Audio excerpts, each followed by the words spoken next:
Listen, your savings account is robbing you blind. But don't worry, I found out a way how to make my money work for me in my sleep, and I can help you do the exact same thing. Now, this isn't no get rich quick scheme. This isn't no pyramid scheme. This isn't something just trust me situation. This is legit, and this is something that your every average day person can implement in their lives, and they can really get to a bag. This isn't a short-term play. It's a long-term play. There's a promo going on right now, so you definitely want to jump on it before the price goes up because this is too valuable. The link is in the description, and hey, let's get our money up. Let's get back to the video.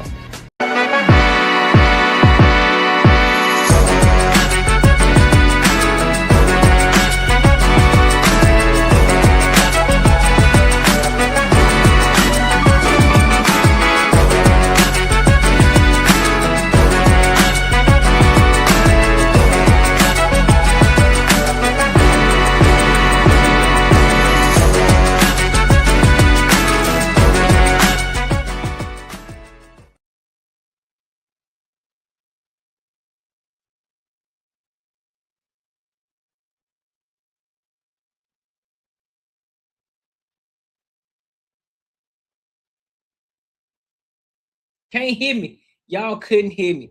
But welcome to another show where we talk about everything under the sun. As long as we get back to the money, real conversations, real solutions. I'm your host, Courtney, and I got my dog Macaroni Tony with me. What's poppin', Twin? How's it going? Hey, you doing? What's good with your famo? How you feeling?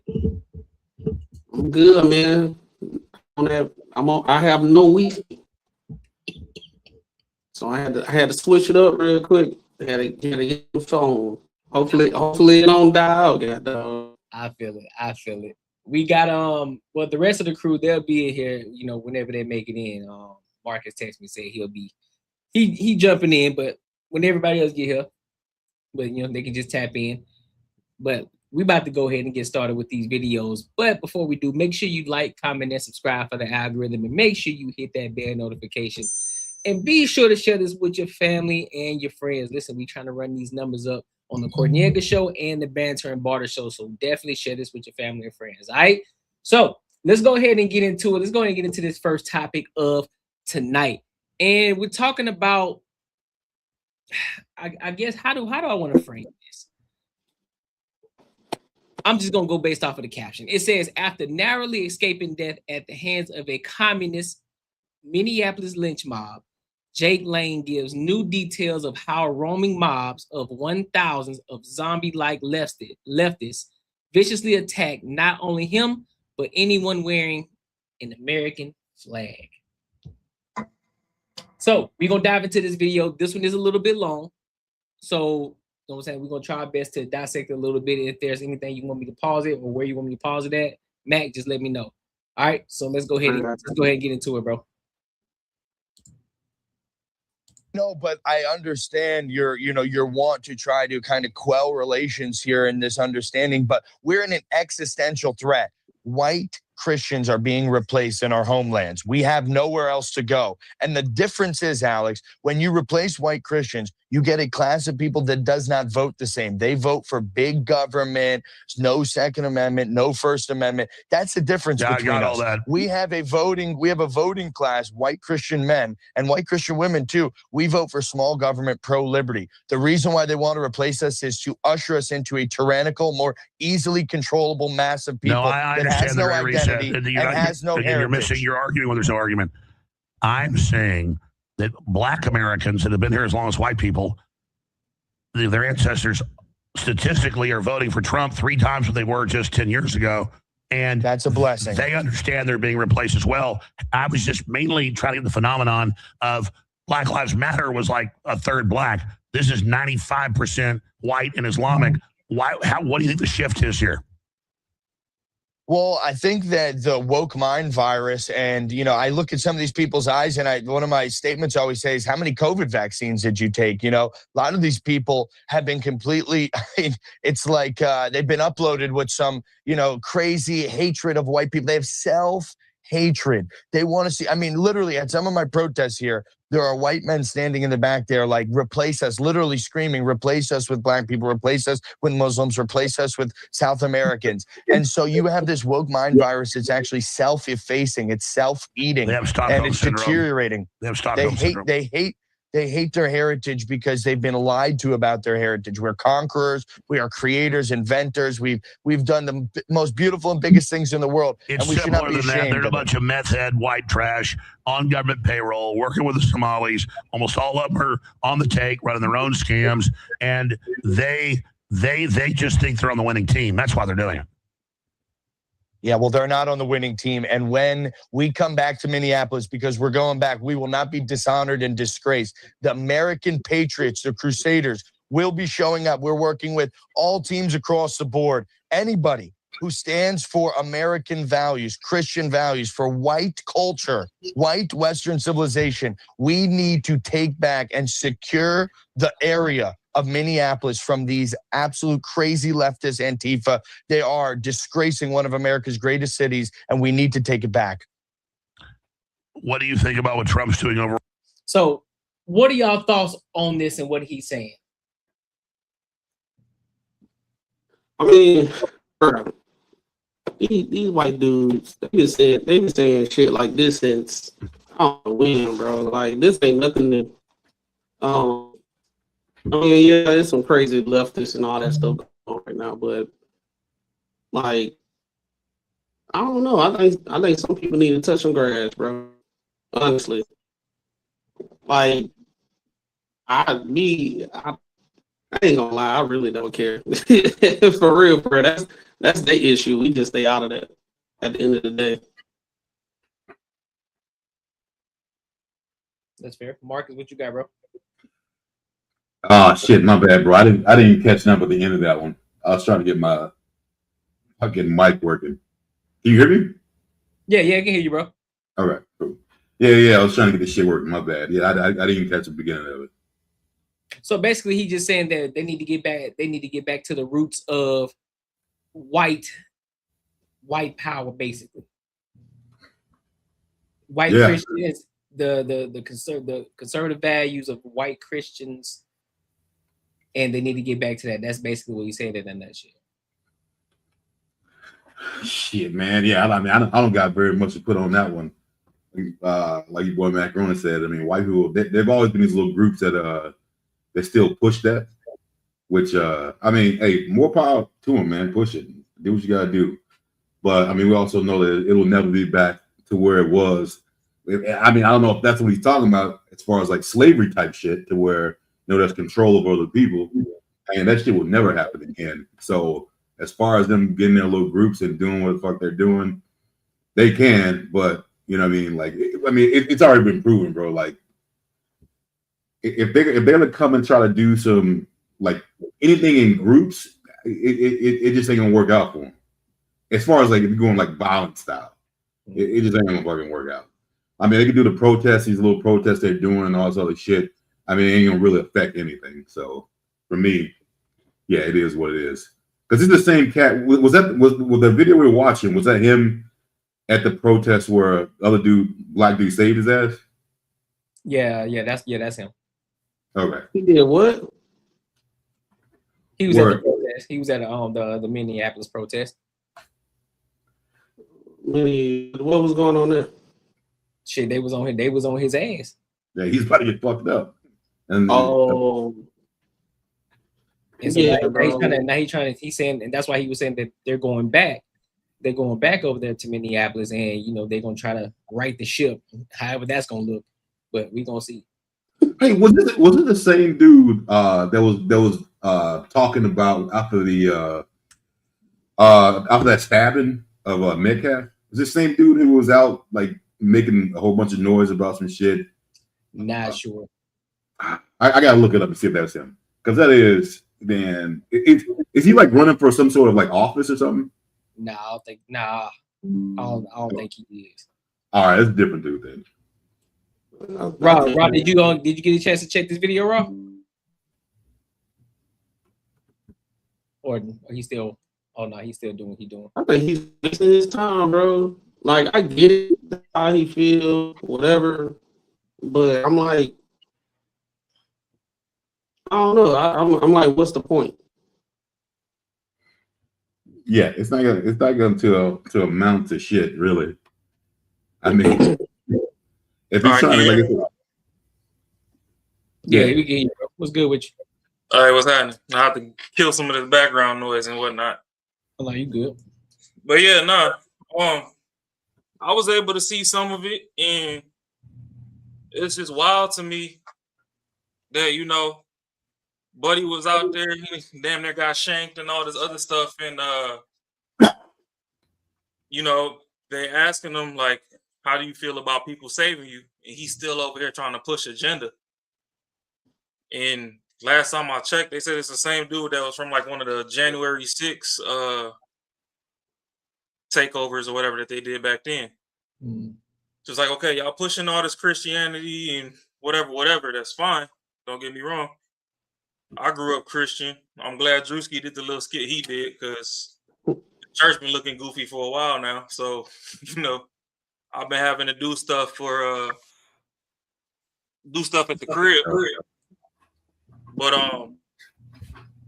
it's like, if you were out there and you actually pushing peace, why are we still trying to create division? Like, that's not even very Christian to you. So that's where some of these titles that people take on, it makes everybody else look goofy, because you out here saying like, oh, whatever the hell you trying to get, I get it. Like, we got illegals here, whoop-de-doo. Like, they're here. Not all of them are violent. Y'all won't let ICE do their thing, but you coming over there to protest. You got saved by some people that shouldn't even been there to begin with. It's just like you got these young kids on some goofy shit talking about, oh, we the new Black Panthers. How many kids y'all done fed? How many tutoring programs y'all done started? Oh, y'all just wanted an excuse to go post up with some motherfucking guns on camera and act like y'all just some fucking Power Rangers or something. So, no, the shit's fucking stupid. And it's kind of getting irritating. And, you know, everybody get on the internet and talk about the climate right now, how, oh, Black people ain't showing up. Like, why should we show up? We're not the illegal ones. Whether we were indigenous to the land, we got brought over here by slave ships, whatever, we've been here. Birthright citizenship was for Black folk. And, I mean, unless y'all know of a couple plantations that are still in existence now, when Trump said he getting rid of the birthright, that's for all the people that, because they leave a lot of things as blanket statements. So when you get people that come from other countries and come here, then they set up shop, and then they try to use that to get a child over here and ride off the coattail of that child, which is, those are the ones that are actual tethers, because then they benefit from our economy, take our money and send it back to wherever the hell they was from, and they go build mansions back home, and then in 10 years, they don't even exist here anymore because they a millionaire back home. Those are the tethers. But even on the forefront, like I say all the time, everybody pro this, pro that, FBA this, whatever, until it's time to vote. Then the main people they vote in is fucking tethers. Y'all done voted a tether into fucking New York, Ugandan fucking POS. You had a tether running Doge because Elon from South Africa. Obeezy was a tether. His dad, Kenyan or whatever the hell it was. Y'all was just about to vote in fucking Kamala. That's a tether. So let's really make up our minds to what we doing. As far as the protest stuff go, I'm glad we sitting home though, because this ain't our fight. We got other fish to fry. We got other things to worry about. And to be honest with you, it ain't even his fight either.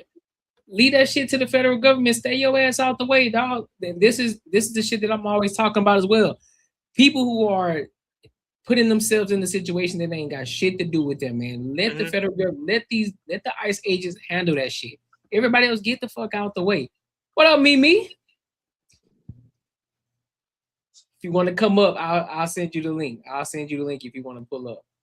But yeah, at the end of the day, stay out the way, bro. That goes for both sides. That goes for the Black people. That goes for the white people who ain't got shit to do with nothing. If they're not coming after you, if they're not fucking with you, get out the fucking way. Let them do their job, dog. Because y'all doing too much. Now y'all causing more havoc. y'all in the way. You doing more. You're fucking up the situation than you're doing more than helping. But weren't these the same people that was scared of like martial law and all that coming? Yep. Like, if don't get me wrong, people are saying like, okay, these aren't police officers or whatever the hell you want to say. Either way it goes, it's a government agency that's in charge of a varying degree of authority. Yep. When y'all do all this bullshit, don't y'all think that y'all triggering the enactment of martial law? Like, we done already seen National Guard in fucking LA earlier into Trump's term when they was doing all that bullshit, burning flags and all that. Now they trying to get people out here. Don't get me wrong, the way that they doing some of the stuff is extremely wild to me. So I'm not saying that I'm agreeing with, the way that they're doing things. But at the same time, y'all going up there and jumping in the way and throwing stuff at people and whatever, y'all escalating stuff. And hey, if y'all jumpstart whatever plan they have, then it is what it is at that point, because clearly nobody's listening to just, if you're supposed to love thy neighbors, you love thyself or whatever, I'm pretty sure half these people that you're fighting for, they're not even putting their own self in harm's way. So what are we really talking about here? Y'all out there dying in these streets, blocking streets, throwing stuff at all these people and whatnot, and then they at home still running up a bag while you out there getting your head bust open. Like, let's really make it make sense. Y'all want to know how long this been going on, bro? Y'all can hear me? Yeah, I can hear you, bro. Did y'all remember the episode on South Park when instead of saying immigrants and all that type of stuff, they were talking to these people from the future? Take our job.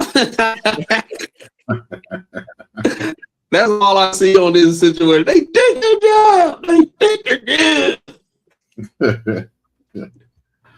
Yeah, I don't understand what gets in these people that they want to go out and actually, like, they must just don't know consequences, man. I don't get this shit at all. The fight ain't about you, and then you going out there trying because you got so much privilege. You think you can go out there and you doing the best thing, and you just fucking shit up, especially for your own life. Just like old girl we were talking about who went out there like who ended up getting shot and shit. I mean, that was just crazy. There's too much privilege for in some of these people that they think that they're above the law, and they're actually doing some actual help. But I will say though, hey, I'm glad that young black cat did help this dude out though, because it makes us look way better that he did. And this little asshole pretty much wasn't on board for it. So I'm glad like we have some people who are like the bigger person in those situations, and then help his ass out, because you can't say nothing bad about the black dude that did it, bro. So I'm glad that shit happened. Hey Courtney, can you bring up You Sound Broken's comment in a second? His last one? Yeah, I got you. All right, boom. So You Sound Broken says, they come for any of us, they will eventually come for all of us.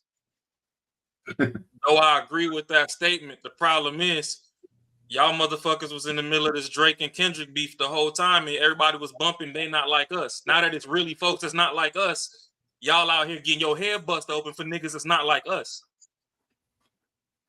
When we are the ones out here that the shit is coming on, and then we start a civil war because we fighting for our shit, just like when it was North versus South and all the other shit in history. I bet. But right now, this ain't our fight. That's why you see even the black people's minding their business. We stocking up on our ammo and everything for when it do flip. Now, when it flips, the only thing y'all got over us is air combat, because y'all ain't finna come do it on land, because motherfuckers ain't going. But old girl, that got popped out in that damn Honda Pilot, she intentionally drove, went and blocked the road, was told to get the fuck out the way, didn't get out the way. Then when they was trying to snatch her out the car, she damn near was finna drive off and leave her shorty, and got popped at. I got into arguments behind this shit because I'm like, the bitch shouldn't have been in that predicament to begin with, and people arguing with me talking about, oh, Oh, that's not the point. Then what is the fucking point? I'm a hood baby. They had the jump out boys. We knew we seen a van that looked weird and it was creeping under fucking 30 miles an hour. It's liable to be some officers in there. When they jump out, anything moving getting hit. Hey, tell me this shit though. Tell me this shit. Crime scene, man. If I see SWAT, I go the other way. I mean, nowadays, you know, you might want to get a little Instagram video or something. But even then, yo, I'm not in the middle. Hey, answer me this.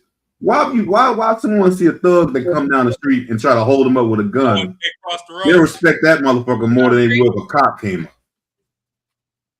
I have no idea. That's true. That's crazy, right? Motherfucker, a thug with someone you could actually fuck up, and you supposed to like talk shit to. You won't say shit, but a cop who got authority to shoot your ass if he thinks he's threatened, he's gonna go home. And the motherfucker will talk so much shit and do whatever the fuck they want to. It's fucking crazy as fuck to me, man. Yeah, but it's like, okay, you know, even the cops, right? They got the whole serve and protect. All right, but we know now that, you know, there's probably 40% of the people that take that oath that are really serious with serving and protecting the community. You probably got another 20% buffer of, you know, they want to serve and protect, but they took the oath to be their brother's keeper. So, you know, they not going to instigate something happening, but if it happened, they taking their people's side. Then you got another 40% that they just head busters. And they was like, shit, this a job. They allow me some damn combat. They look at every day they on the wish a nigga would type of time. So that makes the greater 60% of the department, which is more than half, fucked off. And that's another thing, you know, they come see us and we like, oh, fuck the police. And it's not really that, it's fuck everybody. I mean, I got friends as cops and stuff, but I tell them too, hey, when you got that uniform on, it's big fuck you, because I know if they do something to me, you taking their back before you take mine. And even if you take my back, you risking your job, your hands are tied. I understand that. But at the same time, hey, y'all act like it's y'all versus civilians instead of, you know, realizing that y'all are public servants to us.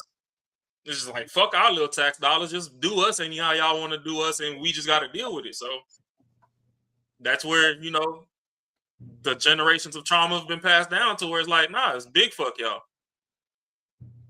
But you don't think that? But you don't think that's bad though? I know it's generation that's been passed down, but you don't think it's a better way to think about that though? Yeah, I definitely think that way. I do. Okay. Because I've grown out of my background. I've grown out of my humble beginnings. Right. So I do, but at the same time, I don't close a blind eye to people that deal with the fact that, oh, you know, it's just like some of these immigrants that might get deported and stuff. Some of them might not ever want to come back because they was like, shit, these motherfuckers pulled me over and they said I just look Mexican. You know what I mean? And that might rub them away. So they're going through what pretty much right now, what a lot of these immigrants are going through is just literally televised history. If you paint all these people brown, this is what Negroes went through. And that's probably another reason why it's so easy for us to sit it out, because it's like, shit, we've been done told y'all. Yeah, so that's like, hey, XYZ. And everybody was like, no, that's not right. You're talking about the alphabet. We're trying to teach you numbers. And it's like, motherfucker, no, that's not it. So now that the shit's on TV, everybody's eating popcorn. Like, I told that bitch she shouldn't have been in the middle of the road. She'd have stayed her ass on the sidewalk like we said. She'd have been here. It's more than Kim. It's more than Mexicans. That's illegal, shorty. I think that's what you're saying. She said only Mexicans are not illegal. Yeah, because there's some other illegals too that aren't Mexican. There's a lot of illegals. I mean, if we want to go down the laundry list, Mexicans, Haitians, Canadians, like motherfuckers ain't tax exempt. If you from the extremities of the border of the confines of the USA, you're illegal if you didn't do your due process. Now, what sucks is that due process. Some people it might take a year, some people might take 10 years, which kind of fucking sucks because there's a lot of people who, you know, they was 2 weeks away from getting their papers and they've been here working under the table for 10, 12 years. It fucking sucks. Don't get me wrong. when I think about that, when I think about due process, I think about the military. It's a hurry up and wait process. Hurry up and get your paperwork in, but ain't no telling when you're gonna get that paperwork back and all the shit that you actually need in order to do the things that you need to do. Yeah. That's So you just got to that's do the your due diligence, and then as soon as you do your due diligence, then they start fucking with you. yeah. Because you can submit everything, and then they wait 3 months and be like, "Oh, well, we're missing it." Like, motherfucker, I know. I got photocopies of what I turned in, and if that shit is in my file, y'all fucking around. It's like, you know what I mean? So now it's a big back and forth. That's and a good it point. really That's a good point sucks. too, Gil. That's a good point too. Some people got the money to move the needle a lot faster. I don't disagree with that. I'm pretty sure there's some people who told a little extra dollars, like, hey, listen, do this for me real quick. I need you to move this paperwork. I need to hurry up and become a citizen real quick. I'm gonna throw you some extra dollars. Some people do that. I don't disagree. Yeah, I mean, that's why some of them come and they work under the table, and everybody Yep. act like, you know, it's the end of the world. Which, don't get me wrong, yeah, you taking jobs out of citizens, you taking it out of their access, but Yep. at the same time, if some of those people are saving money by paying these people under the table, they still paying the same cost of living we paying. Yeah. So it sucks, and it's just, you know, we so capitalistic that everybody's for profit. So they could shave a couple points here or there. Just shave them. Like I said, y'all see my name. It's Unbiasedly Raw. I ain't gonna act like I'm blind to what the fuck going on. Yeah. A lot of this shit don't make sense, but at the same point, standing in the middle of the street trying to protest when you got a whole good, clean sidewalk don't really make sense. Because, hey, what if one of these motherfuckers run one of y'all over and they just blame it on the floor mat? You know, Toyota and stuff back in the day had a couple recalls because their floor mats was cut wrong and they get the gas pedal stuck up under there. Yep. They can say whatever the fuck they want, and after investigation, if they want to take their side or not, they walking. You still gone. You in the upper room. You a butterfly now. Yeah, that's true. So, yeah, I don't know. Shit wild to me though. Like, I don't understand how people run towards danger and then I'm supposed to act like I'm feeling sorry. Like, nah. At all. I don't feel sorry at all. When You that get your shit motherfucker molly Rain wobbed, that's Man on hit you. the block, I'm on the other side of the block. Facts. But hey, Why but this were is still you the type running of shit. I seen you. That's why I was running. Hey, but this is still the shit that we be talking about our people too. That when they get pulled over by the cops, they get all fucking wild and shit. Same shit, really. Well, This this is a the great. same That's, shit. that's a great. Like, yo, why the fuck are y'all doing that shit? It's stupid. Like, this motherfucker got a license to kill you and go home. Like, why the fuck do you think like you gonna win this shit? You ain't gonna win it. Get your fucking license. Do what the fuck you gonna do and go the fuck home and be done with it. All this arguing back and forth ain't gonna do shit. We literally say shit all the time. A lot of time for some reason, like it's crazy. Like, so a lot of people get this shit. Like what they're doing right now, they like that's fucking stupid. Like what old girl did. But we'll definitely like get all back and like old boy who got pulled out of the car when he slammed his fucking door and was like, man, fuck you, it ain't raining. I'm like, come on, bro, what the fuck? It's crazy, man. Give him your shit. Yeah, But but like, even in that situation, I was taking his side, and you know, y'all took the higher road, but I was taking his side because, like I told y'all, I understand the trauma of having to deal.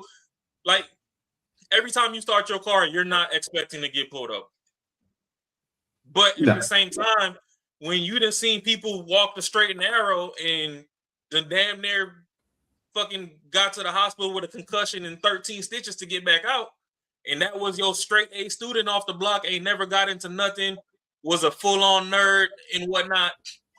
Yeah, just like Kim just said, you can do everything that they say. So it's like, you know, now that I know that I got this interaction with you, it's already irritating because I know 9 times out of 10, even if I do everything that you want me to do, it's not gonna go the way I want it to go. So it's like, yo, why the fuck are you bothering me? So let me ask y'all a question. But that's where it comes from. Do y'all think that happens more often or less often? But it only seems that it happens often because it's televised and we see it on social media. Which part? The fact of when we see, you know, when we see situations that, you know, cops abuse authority or, you know, say they use too much force in the situation. Do y'all think that happens at the same rate as it doesn't happen, or do you think that it doesn't happen as much? It's just televised to make it seem as if it's always happening. I think in certain areas it happens a lot, but other areas it don't. I mean, I don't know. I couldn't count how many times I've been pulled over or anything of that nature. But I haven't. If we want to say 9 times out of 10, if they get disgruntled or something like that, it's usually that 1 out of 10. That's my experience. But I can imagine in certain areas where it's like a lot of crime or a lot of situations going on and all that type of stuff. I'm pretty sure it'll be more, but I don't think it's like 9 times out of 10. That's just me. I could be wrong, but I do think it's being televised more, and these one instances are going viral, and people seeing it consistently. And now it's like with the whole social media situation. Now, when people get pulled over by the police, they going ham. Because it's like, why y'all keep fucking with us and this, that, and the third, but it's actually not happening as much as it's really going on in real life. So this social media thing is getting people. I know my rights, and they don't know nothing. Like literally, I was seeing a cop. He was a black cop, and he was doing an interview, and they was like, "Who's the worst people to pull over?" And he was like, "I'm sorry, but it's us, white people." And he was like, and a lot of times it's women, and they were like, "Why you pull me over? Why you messing with me?" And he just point, and it was like, "Man, you don't have your seatbelt on. Can you put your seatbelt on?" Now you done escalated to something way where it needs to be, where it don't need to be. But you know what I'm saying? It was just a situation where he could have wrote you your ticket. You could have been on your way. It ain't gonna go your way. But it don't mean you getting drugged out the damn car. Just take your ticket, go to the what's the name. If the cop don't show up, a lot of times they throw that shit out. Bro, I mean, honestly, like recently, like in the last like probably like 10, 15 years, I ain't gonna lie to you, man. I probably only seen maybe a handful of those videos to where the cop was 100% out of order. Like, I've seen some shit to where the other person has antagonized them, and they probably could have had more restraint. But at the end of the day, like I've always taught, hey, just shut the fuck up, do what they tell you to do, and then that's it. Don't matter if you want to do it or not. I've always been taught that, so that's how I look at it. But like, there's only instances I've seen that some shit has been real bad. It involved like elderly people. So like, and that's been some like I like to say like it's been a handful where. One dude dragged his old lady out the car, and I don't even know if he even asked her fucking question. But she didn't answer quick enough. He drove her ass out of the car, which was real fucked up. But it's only been like a handful. I think other shit, is other people just entitled. And that's the part I don't get when someone say they scared, they're resistant. That's what I don't get. Like, if I'm scared, I'm not saying shit. I'm doing the fuck you tell me to do. I'm not gonna resist. I'm not gonna fucking fight back. Like those two words just don't make no sense together. Scared and fight back just don't make sense, man. I don't know, bro. Hold on, Kimmy. You said, Kimmy said a cop approached me a few months ago asking me, "Am I missing?" Like, "Sir, do I look missing?" I mean, he's asking because, like if you look like the description of somebody missing, he's going to ask. Because it's not like every time somebody missing, that mean they were that they was apprehended and they was like what's the word, kidnapped. Some kids or some people, they run away and they just be out on their thing, and they automatically put a APB on people that is a missing person, right? It ain't even got to be a missing child, a missing person.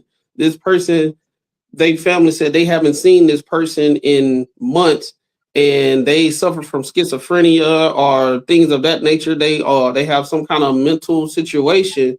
So they might be having a mental situation going on, and they miss it.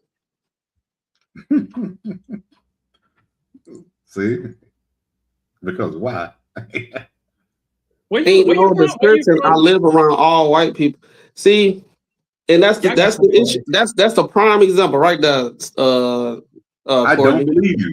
I just don't believe you. That's the prime example of Courtney, because then they asking you a question to get information. You escalate the situation way more than need to be just because how you emotionally feel at that point. What living around white people got to do with shit? If they got a Basically, missing person with a black person, like what the fuck?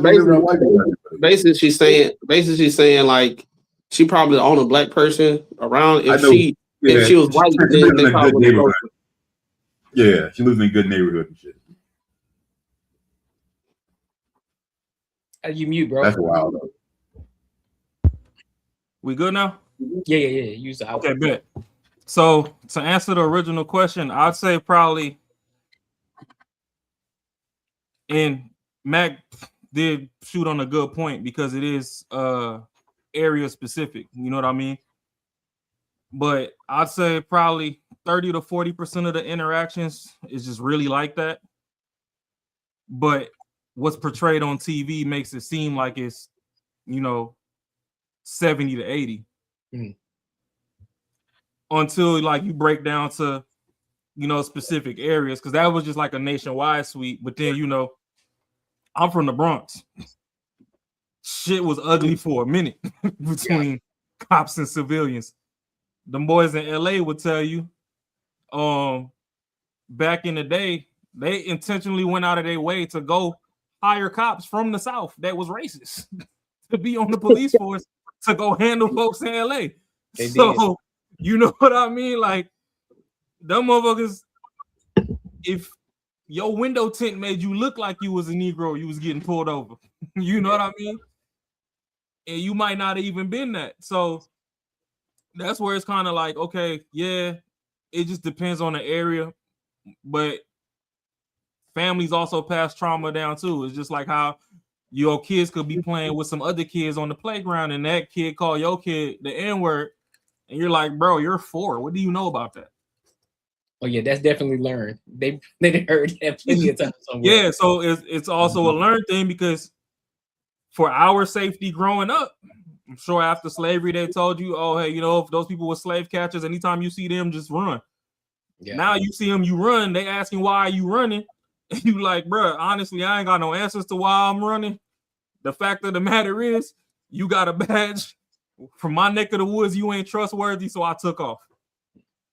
Oh, well, we were looking for a suspect and you kind of, I don't fit no description, boss.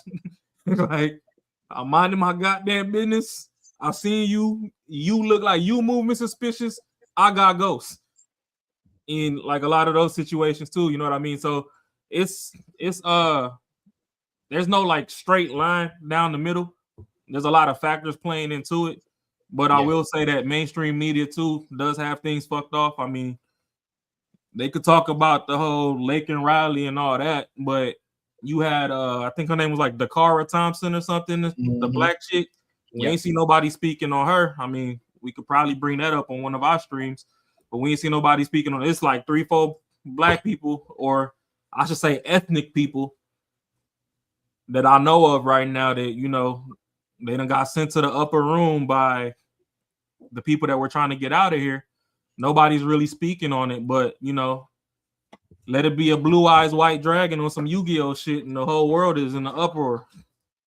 Nobody care about red eyes black dragon. It's just the blue eyes white. So, hey. All right. Well, any final thoughts on this one before we move on to the next topic? Just mind your business, stay out the street, and protect your people on your block. Stop crossing state lines and stuff to get in other people's business.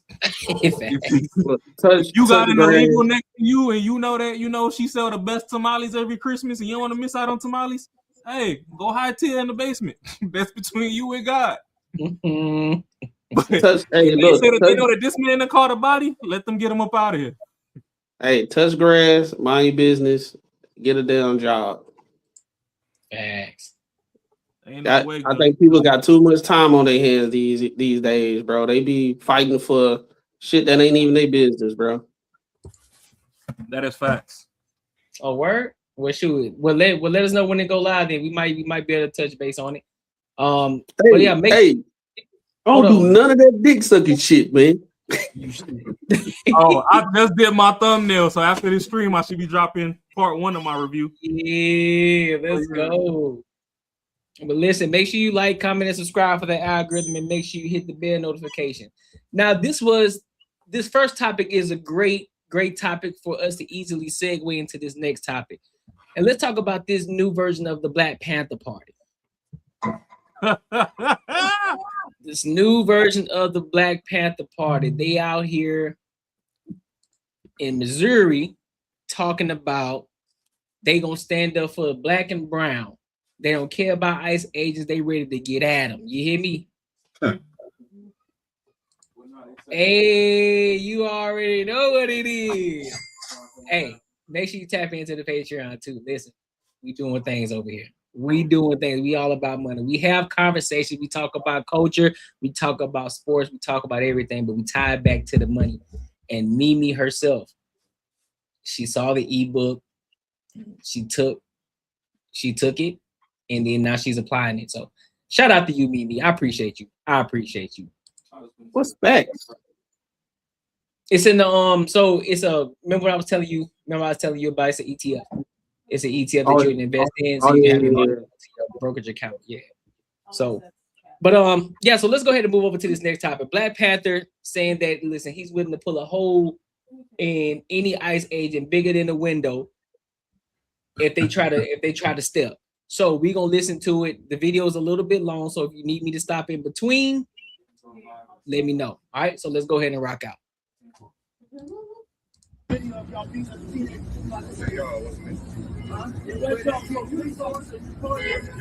part of that. It was y'all. You don't like to be labeled in with slave catchers. You shouldn't have taken that whole sellout. You are a sellout. You wearing this. You are a sellout. You ain't protected. You got to do whatever they tell you to, including hurt your people. Because you're walking up to me and I don't like you and I don't trust you and I don't got no conversation with you. So unless you're investigating the crime, leave me the alone. I don't care. I got a gun license right here. This is legal. Philadelphia Crime Code 6108. Move your car out of people's way and get the out of my face. Thank you, officer. Have a good day. You have a bad one. Sell out. You smiling for a sellout? Do you know where you came from? Slave catchers hired you to help catch their property, which was us. Slave catcher controls the origin of that bag. Okay. Out of here. Go where you're needed. We don't need your help. Get out the street. Like your supervisor said, get out the street. Get out the street. Go with him. Go with him. Get out the street. You blocking traffic. Get out the street.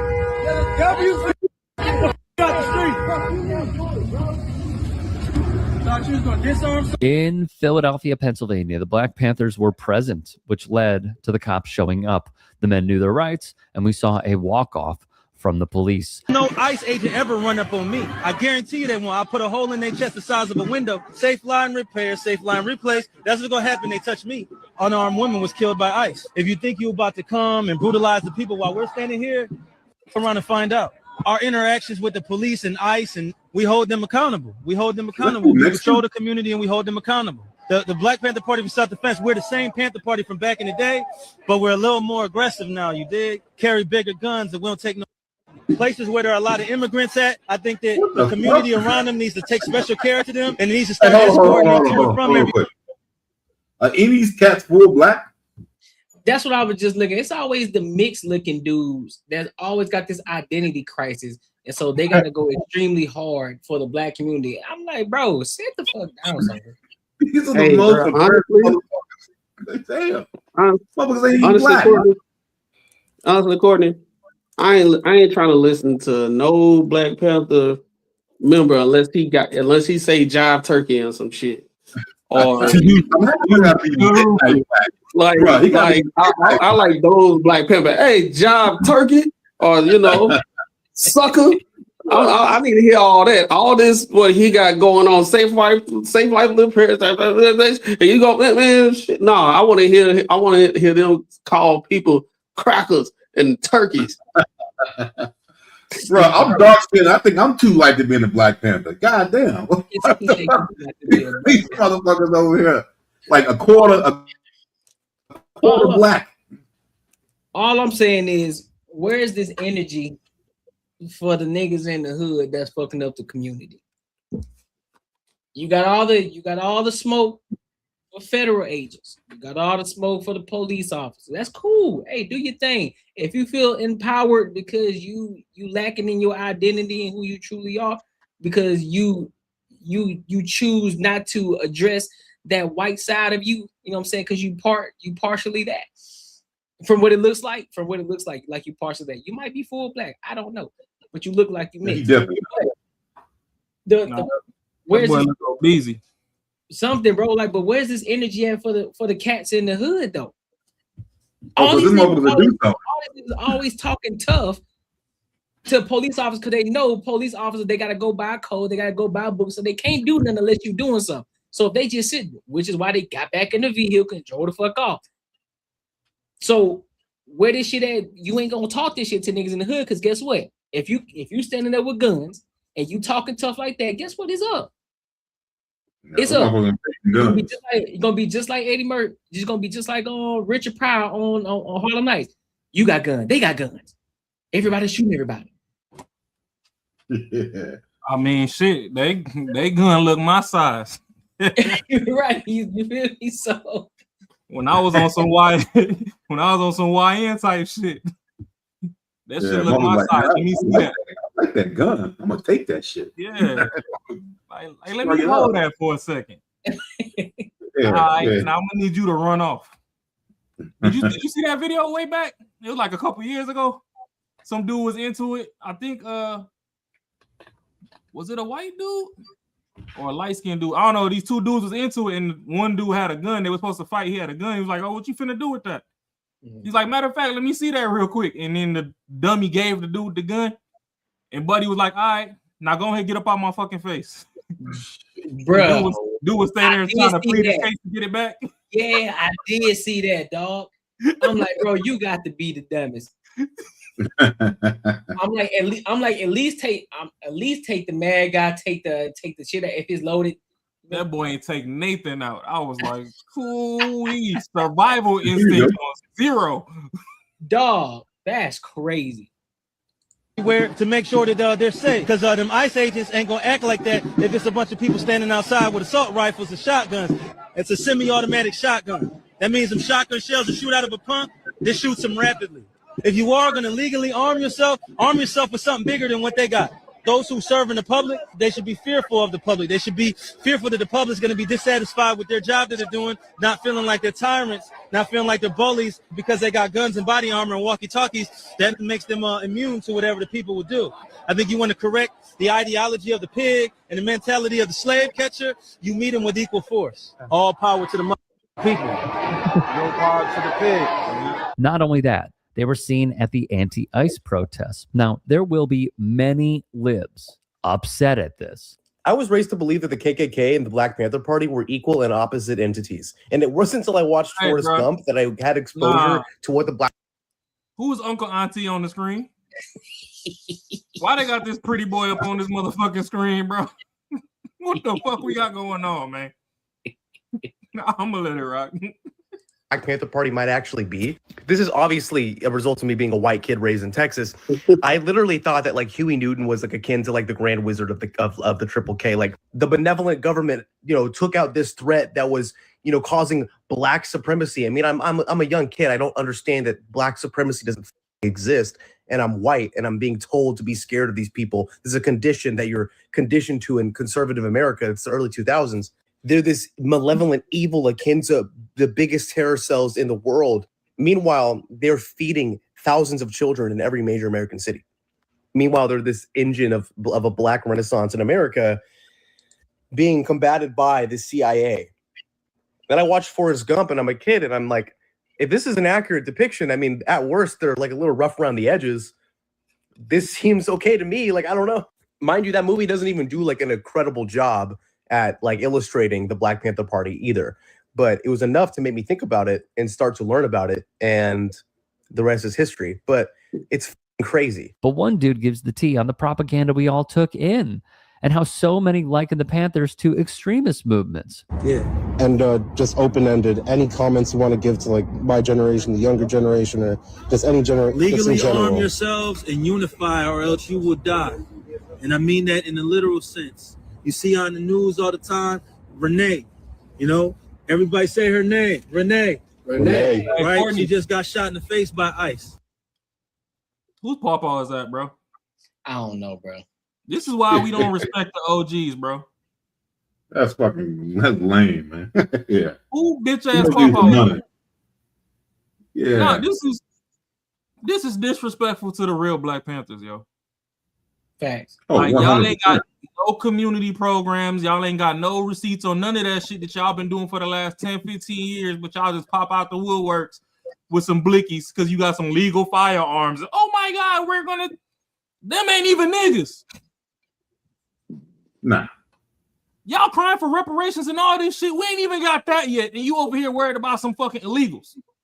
The other one over there, what they had on his last name, probably Cortez or some shit. Who, man, that Kid Play looking ass nigga? Or Rodriguez. Brothers. Listen, bro. Listen, I'm in agreement with you, Rob. Listen, man. I don't care about none of this, all of this weaponize yourself and become familiar with your gun laws, bro. That's cool. That's straight, but you ain't teaching shit, bro. All you doing is repeating the same shit that was happening back then. Bro, you ain't doing nothing. You ain't improving the Black community. All you doing is looking degenerate just like everybody, just like a lot of these other degenerate motherfuckers. You just an organized gang, bro. If you're really trying to improve the Black community, bro, let's start buying back the block the way that you're supposed to. Stop reading this shit. Start creating programs for the children, because guess what? The children are the ones that's next up, and they see this bullshit that y'all got going on. You ain't giving back to the community. You ain't creating businesses. You ain't creating jobs for nobody. You just out here talking, well, we gonna stand up. We gonna stand up against the ICE. We gonna talk, man, fuck all that. We gonna put a hole in you bigger than the window. Bro, when are we gonna stop doing all this tough talk shit and actually start doing something for actually the community? When are we gonna start doing like something? Corey Holcomb right now? Yeah, you feel me? Oh, come here again. Come here again. We gonna shoot you. Come here again. Right, you feel me? Like, this shit crazy, bro. But no, all jokes aside, this shit is real disrespectful to the forefathers, man. Like, those people had community programs. They was helping all the single moms, all this other stuff. Like, we ain't seen you do none of that. Y'all skipped everything else that they put in place, and y'all fucking came over here with some Spirit Halloween fucking costumes and some blickies talking about, oh my God, we the whack Panthers, and we gonna shoot you if you come over here for these illegals. Yeah, Black Panthers didn't give a fuck about nobody else but people who were Black. Like, I don't know what the fuck they doing, man. If you ain't have motherfucking 4C hair, get the fuck out of here. It's fucking insane, man. Then you got these pretty boy Puerto Rican ass cosplaying ass niggas with somebody's biker gang pawpaw over here with the gray beard talking about we the Black. Man, get the fuck out of here with that shit, yo. That's why he's B-Star biker gang. Man, boy over here look like he in the Soul Brothers and shit. Fuck out of here with this shit, man. Hey, watched Black Dynamite 3 times and thought they was on to something, and they still ain't said no jive turkey for macaroni to clap for him. Hey, that tranny, I guess that tranny stuff goes He said one. He said one. He said pig. I was like, okay. Okay, but still, y'all doing this. Don't disrespect the Panthers. Come up with a new name. Y'all the illegal kittens or something, but y'all assembling and y'all still ain't even said nothing about Black people. You said come over here and mess with these illegals again. Okay, well, what part of illegal don't you understand? For one, and for two, y'all ain't over here protecting the illegal Haitians. Y'all protecting the Venezuelans and the Mexicans and shit. Like, y'all ain't even protecting the ones that is sliding under the radar that, you know, is the quote-unquote tethers and all that actually look like us. So miss me with the bullshit, man. Quit cosplaying. Leave the greatest parts of history, leave that shit alone. If you want to assemble, come up with a new name, come up with a new fucking goal, come with a new mantra. And if y'all the Black Panther Party, should nobody in your zip code be getting less than a 3.5 GPA out of college, and should not a motherfucker be failing in school. Because if you still got totted niggas in your fucking area, then ain't no need for you to be out in these streets with no blickies. Talking about some protesting. Maybe protesting all these parents and shit to get their kids in school and start teaching them to read. That's what they need to be doing. I mean, at least go download Duolingo and learn Spanish, nigga. You get paid more if you know more than one language. That's true. So y'all out here fighting these other people's fight, and Lil Ray Ray over there on the block still gonna grow up not knowing how to read and gotta go move packs, knowing good and damn well there's 100,000 more cameras on every block today than there was in the 80s, but a nigga think he finna be Frank Lucas. That shit is dead. Well, they got to build a robot. They got more smoke. They got more smoke for everybody else except like using that for us, the black people in their own area. I ain't never seen this much. Protection of legal immigrants and everything. I don't never see that on the other side, where in the black community, just like Courtney was saying, I ain't seen no food drive. I ain't seen no line. I ain't seen no line for them to have these kids that the mentorship program, if they don't have a dad, they supposed to be in that thing learning martial arts and all that type of stuff, learning how to read, getting their stuff together, their IDs and all that type of stuff, so they can get all the paperwork, so they can get a job and all that stuff. They sitting here fighting ICE for some illegals. Make it make sense. Like you woke up today and said, "Yo, we about to fight ICE because what they doing to the illegal immigrants is wrong." But then if you play the video where Obama came out and said, "Hey, yeah, y'all illegal, we're going to deport you," and then you have to come in the U.S. in the right way, and you're going on the back of the line behind the people that's been doing it the right way. Obama said that. Hillary said it.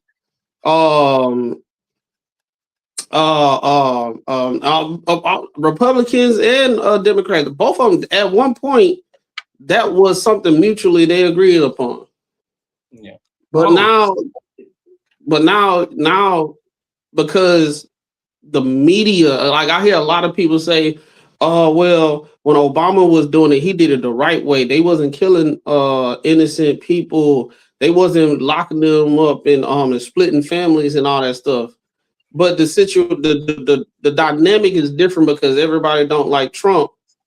So they got the media that's driving the divide. That's the reason why you didn't see that stuff back in there. I literally saw a video, somebody on TikTok, something like that, about the coverage of ICE agents back when Obama was there. They literally had cameramen going with the cops on raids to get to illegals and get them out of there. But now because Trump bad, Orange Man bad, right? Now they got with the media and everything, they're actually fueling the fire. That's the reason why they getting in ICE way to do what they got to do, which they've been doing for years and years. You remember I said that the other day, Courtney? I said this been going on. Yep. ICE been in place over 2 decades. Facts.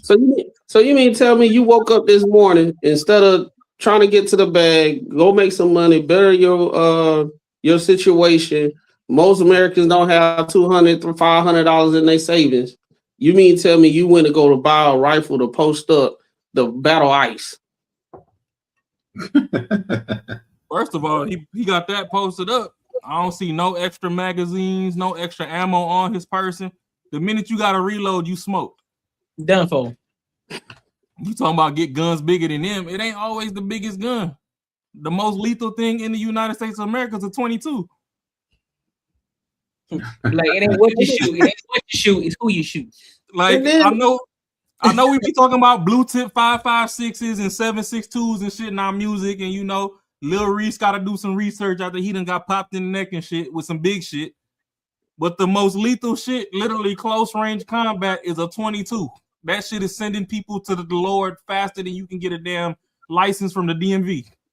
Bro, this dude about to go to jail, bro. He literally on camera. Facial recognition. We gotta take out like Black Panthers back in the day when it's the 60s and 70s and shit. He literally said he was gonna blow a hole in a federal agent chest. You about to go to jail. His entire bloodline is now fucked. The whole family, from granny down to the nigga that was born last night, all their phones is tapped now. It's over with. No, you got whole facial. He done did multiple videos. If GTA drops tomorrow and he talk about shooting the feds on GTA, they coming to arrest his ass. It's over with. 5 stars, Kev. I do think it's dropping thunder or something. You did bring up the Obamas, and I don't know. We could cover it on here. Courtney could cover it. I gotta go find the clip. But Michelle up there on her podcast acting like she got Alzheimer's. She acting like we didn't have a little bit of coverage of people in cages and kids going missing, 300,000 kids and all that. She acting like she got Alzheimer's. So it ain't just a civilian. Like your husband was out here with ICE being the porter in chief, and you acting as if that boy DTZ is doing worse. Facts. It's just that boy said DT.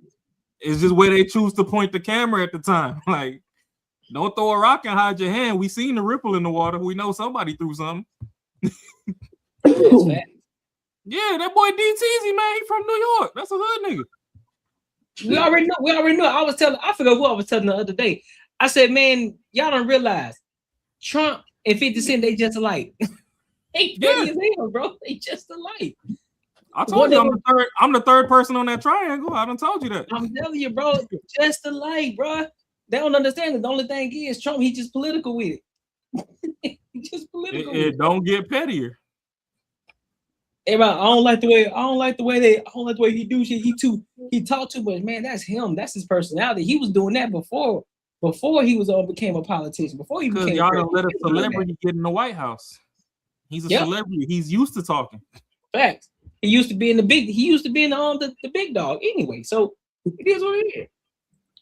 He 30, 40 years in front of cameras and shit.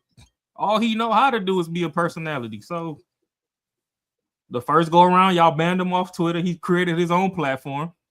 Elon bought Twitter on some power move shit. Granted him his access back on Twitter. He still got his platform. So he like, fuck it, I'm gonna post my shit on both. And he's still up there like I'm big dog. What's happening? Still talking shit. Yes, sir. I wonder who bought them. I wonder who bought them gold shoes that he was selling. Them bitches sold out so quick. Ain't no telling. Yeah, they sold out. Oh, buddy, I'm gonna tell you. I ain't even see him for resale. Just saw. Oh, buddy, that we just saw the dude talking about white. We got to take our white heritage back and all that stuff. I guarantee he got a pair. Probably grabbed them a pair. Like, yeah, let's get it. Man, that boy ain't get shit. Some of these, hey, this come back into the dick and pussy conversation. Some of these motherfuckers need some head. That's true. They need to find a bitch and just go ahead and see what that sweet middle be like. Cause ain't no way some of these people so stupid. You gonna go to the Proud Boys Mart? Huh? What? Oh shit, I ain't going to that shit.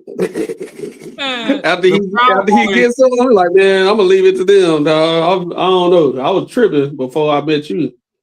In order for you to be proud of any movement, the prerequisite should be like you at least got 15 bodies under your belt.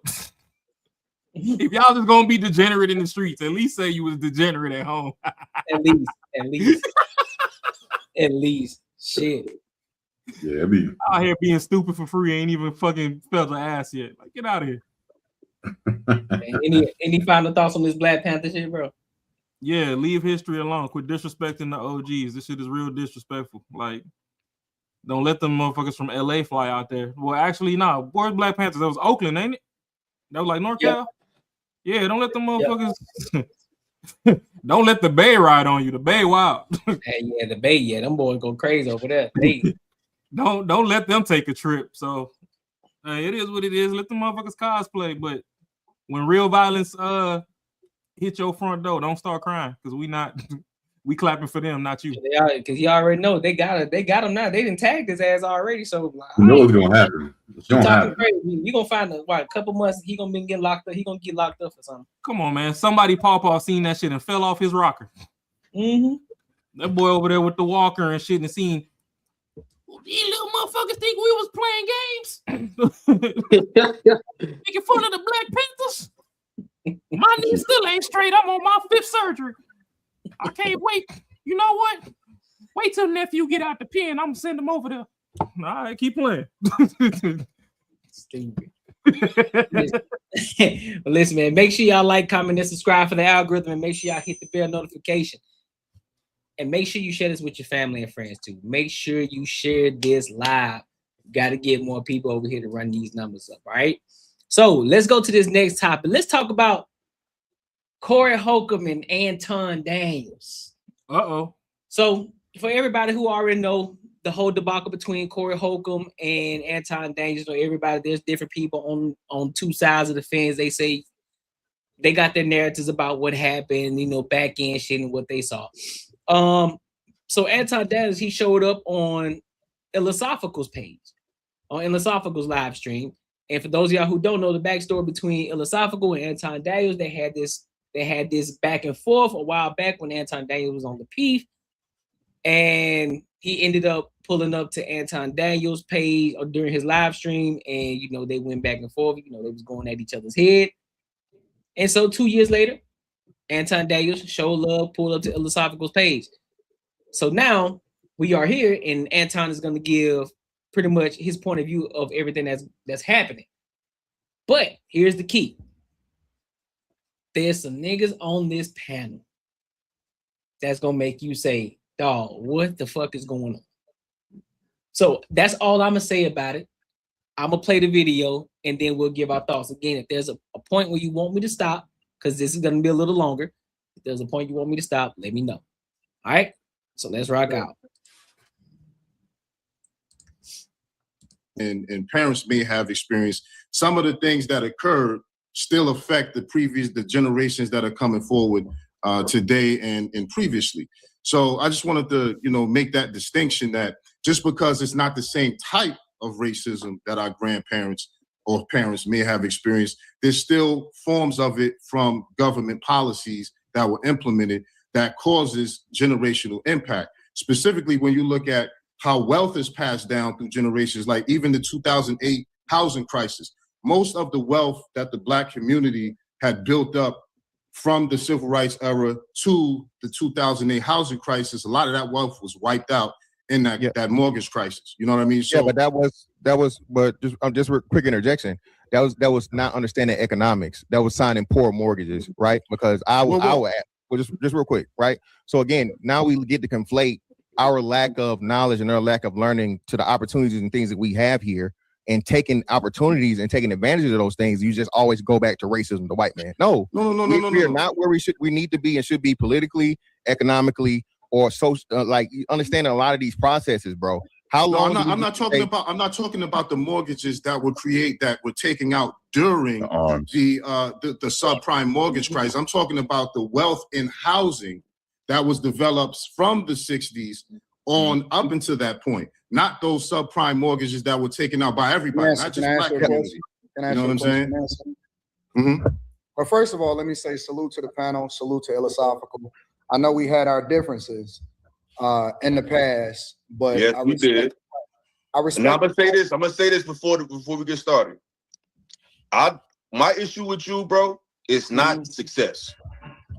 It's not the fact that you have subscribers. Get your money. My issue is you come off as someone who's trying to talk to Black men, but at the same time, or talk to Black people or respond to Black culture, but at the same time you shit on Black culture, but you still try to carry the aesthetic that you know that's going to attract the same demographic that you're really trying to reprimand.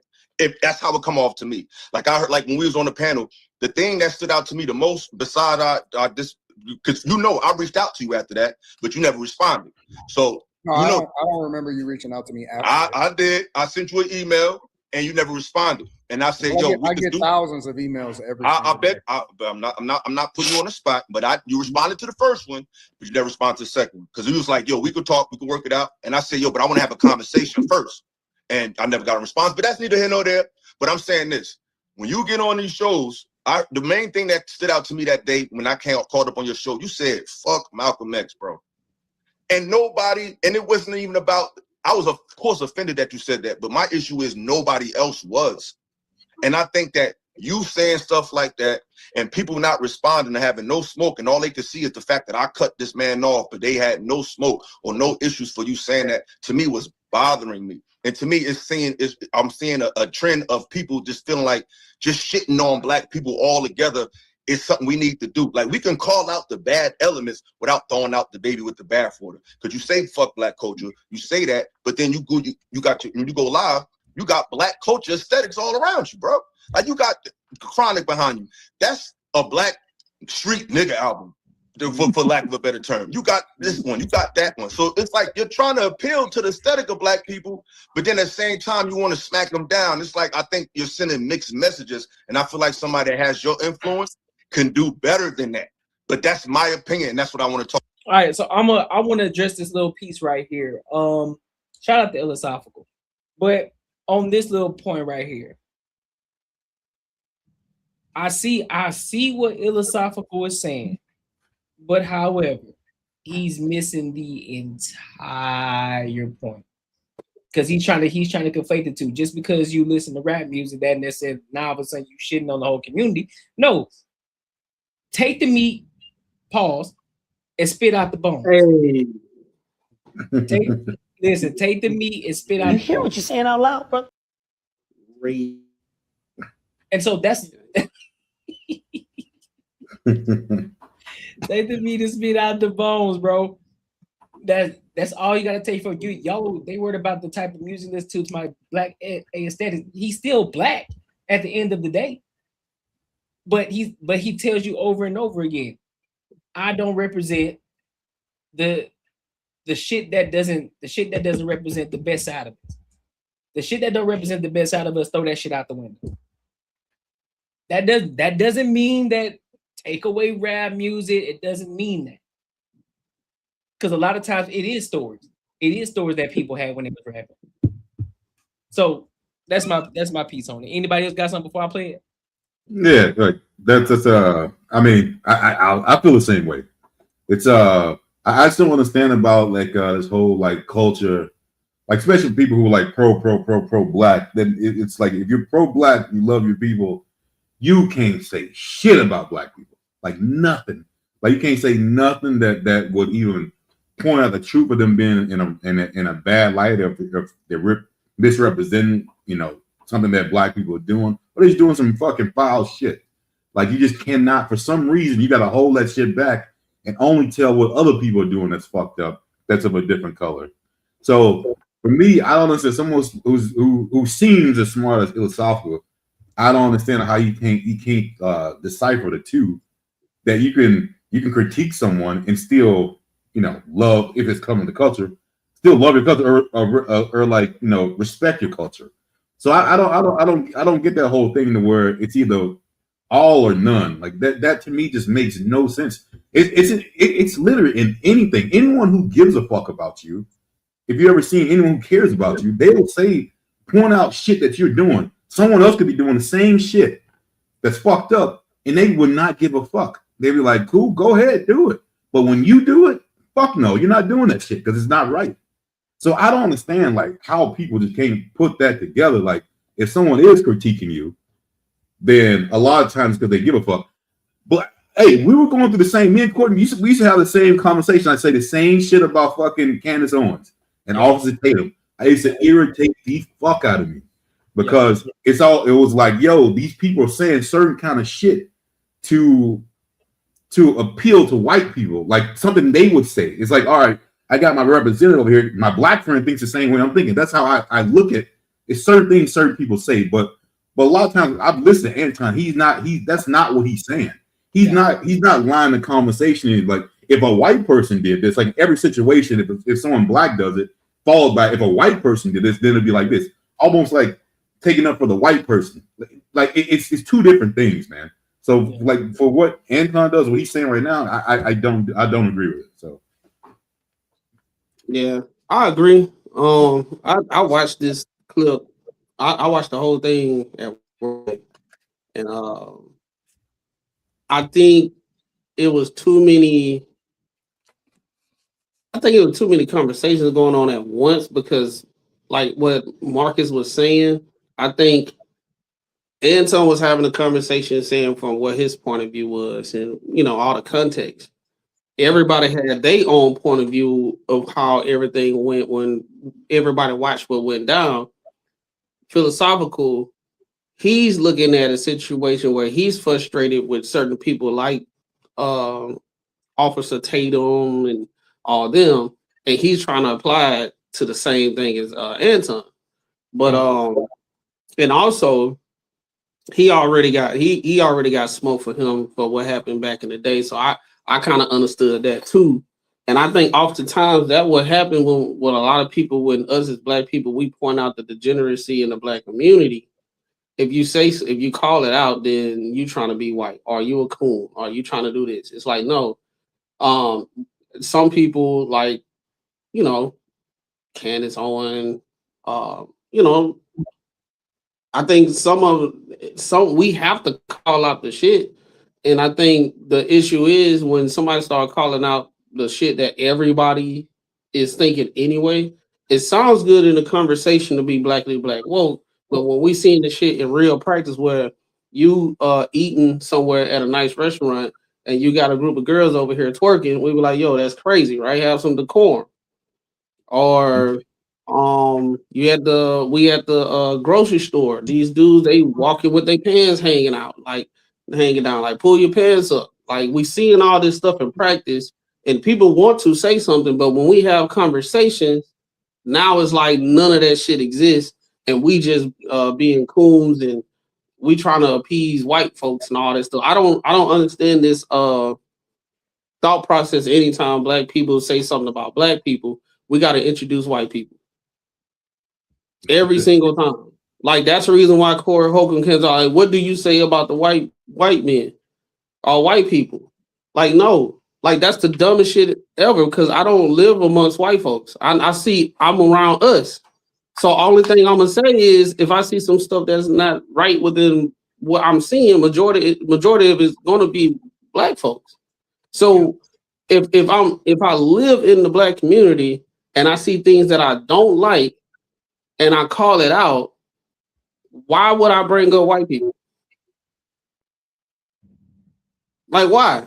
I don't know what they do. I don't live amongst them. All I know is what I see on TV. And when I walk by them at the store and they tell me roll tide because I got an Alabama shirt on.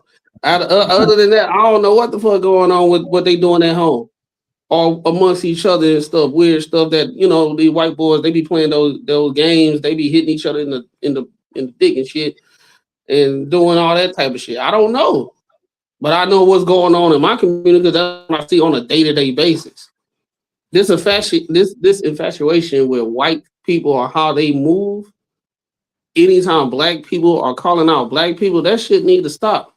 Because is the conversation can't go nowhere. We can't even better ourselves. It's the same situation where if we talking about men and women, talk about relationships. Anytime we start saying the things that men don't like about women, right? We got to derail the conversation and talk about, well, men do it too.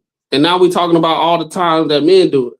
So now it's like, okay, let's talk about the black community. Let's stay right here. We ain't got to talk about white people. But people want to introduce the white people in it every single time. And an interesting thing about this is we sit here and talk about all the stuff that people have done to us in the past. We know better. Now that we know better, why are we not doing better? We're just saying the reason why we are the way we are, and it's white people's fault. Okay, so now you know the reason why. Why are you not doing anything to change it? Yep. It'd be different if it was like we don't understand everything that's going on in the history and everything. Now we do, because we have a whole conversation about the history of how white people, what they did to us. So now we know why are we still doing the degenerate shit. And that's why I hate about this conversation, because they gonna do that shit. They gonna keep bringing, and hey, the dudes at the bottom, they so ignorant, bro. Oh yeah, we gonna get that. Yeah, world class of Picasso and love, bro. They so ignorant. It's to the point where we're like, oh shit, this is what the women be talking about. Cause we be sitting here having a conversation, all this stuff, they talking. The what the women when they be saying stuff. They talk about these dudes at the bottom. Yeah, hell yeah, we really get there. What Mimi was talking about about all these dudes be online and they be saying all this shit and they probably ain't doing nothing and stuff. That's them. That's them at the bottom. Talk about today. The floor is yours. You can respond. Well, first of all, I wanted to say respect to the platform, and the reason that I'm coming up here is because I support all creators, regardless of whether I agree with them or not. Right? So we already have. I could disagree with you, but it doesn't mean that I don't want you to win. Right? So let me start there by saying respect to the platform, and that's why I'm here. The second thing is to answer you directly. I do think that you need to throw the culture away, because what I define as the culture, because I think it's a difference between Black people and Black culture, right? What we push as Black culture is the things that we celebrate the most. And definitively, most of the time, that is the worst things for us. We pedestalize, we celebrate it, we don't want to call it out, but then when somebody finally says something about it, then they become the big bad wolf. And so I don't celebrate the majority of what we as a culture like to champion is best for us. It has destroyed our households. It has destroyed our communities. And it's 10 times worse than it's ever been at any point in history. So I stand on that. I haven't changed up on that at all. I think I agree with that too. I believe that it needs to be a completely different culture, right? We celebrate jail culture, and then we down people that actually go to school every day, and we call them lames. But Anton, we push the worst things for ourselves, but then at the same time, you know how many people wanted to see me lose at Corey's platform? You know how many people wanted to see me lose? Well, why, Anton? Why they want to see you lose? Because I represent something that they are not used to seeing winning. But that's not true, Anton. That's not why everybody wants. That's maybe by some of them do it, but everybody didn't want to see you lose because of that, bro. That's why most people do. If I was up here talking about some of the worst stuff ever, like we always do in our culture, I would be cool.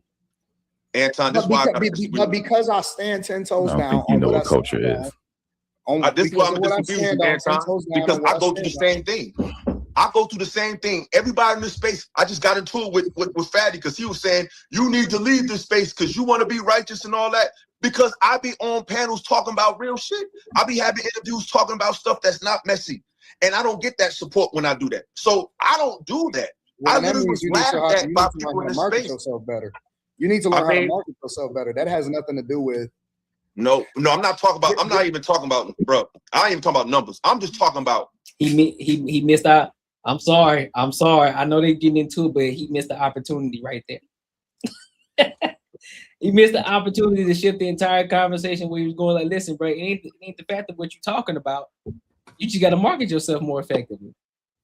But I get it. But I understand what Philosophical is saying. I hear you.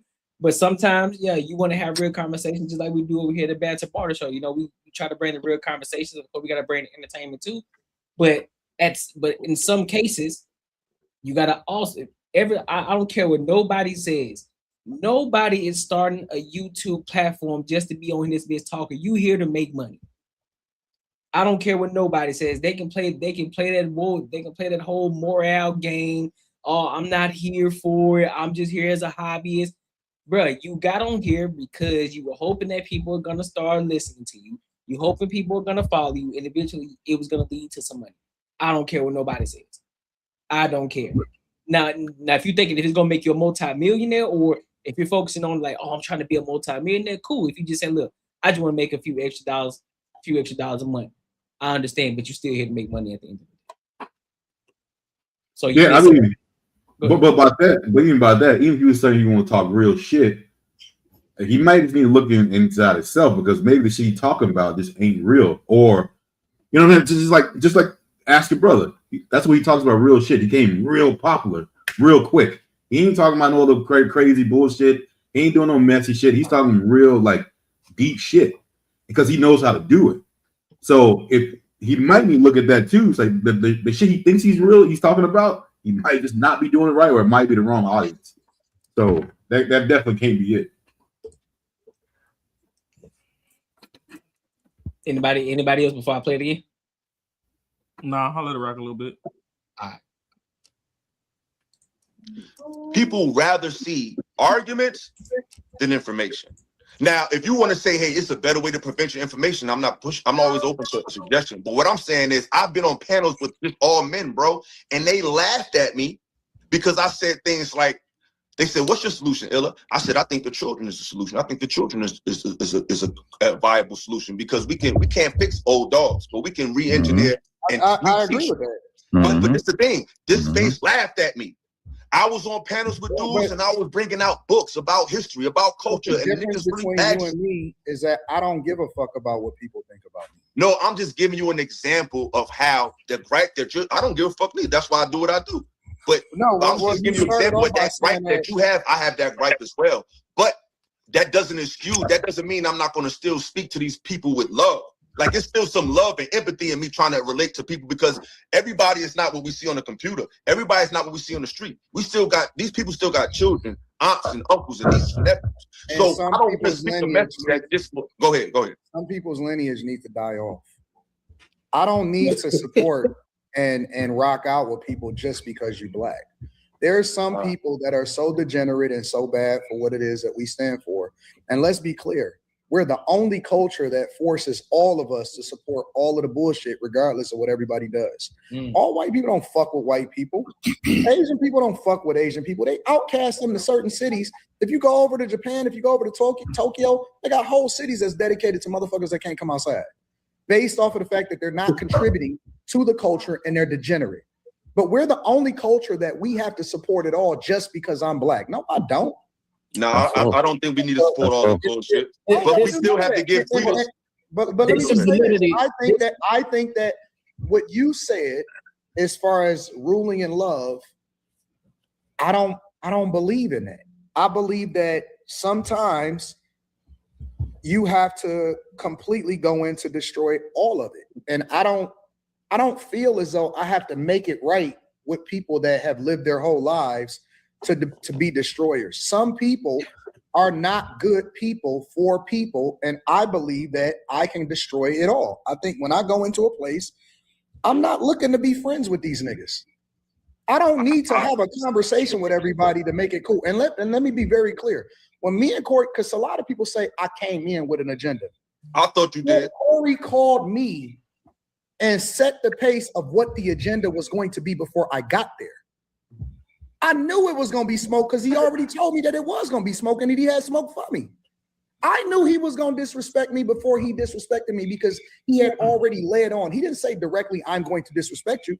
He said, I got smoke for you and it's not going to, you know what I'm saying? It's not going to be one of them cool shows. So what do you think I'm going to do? You think I'm going to go in there like a deer in headlights?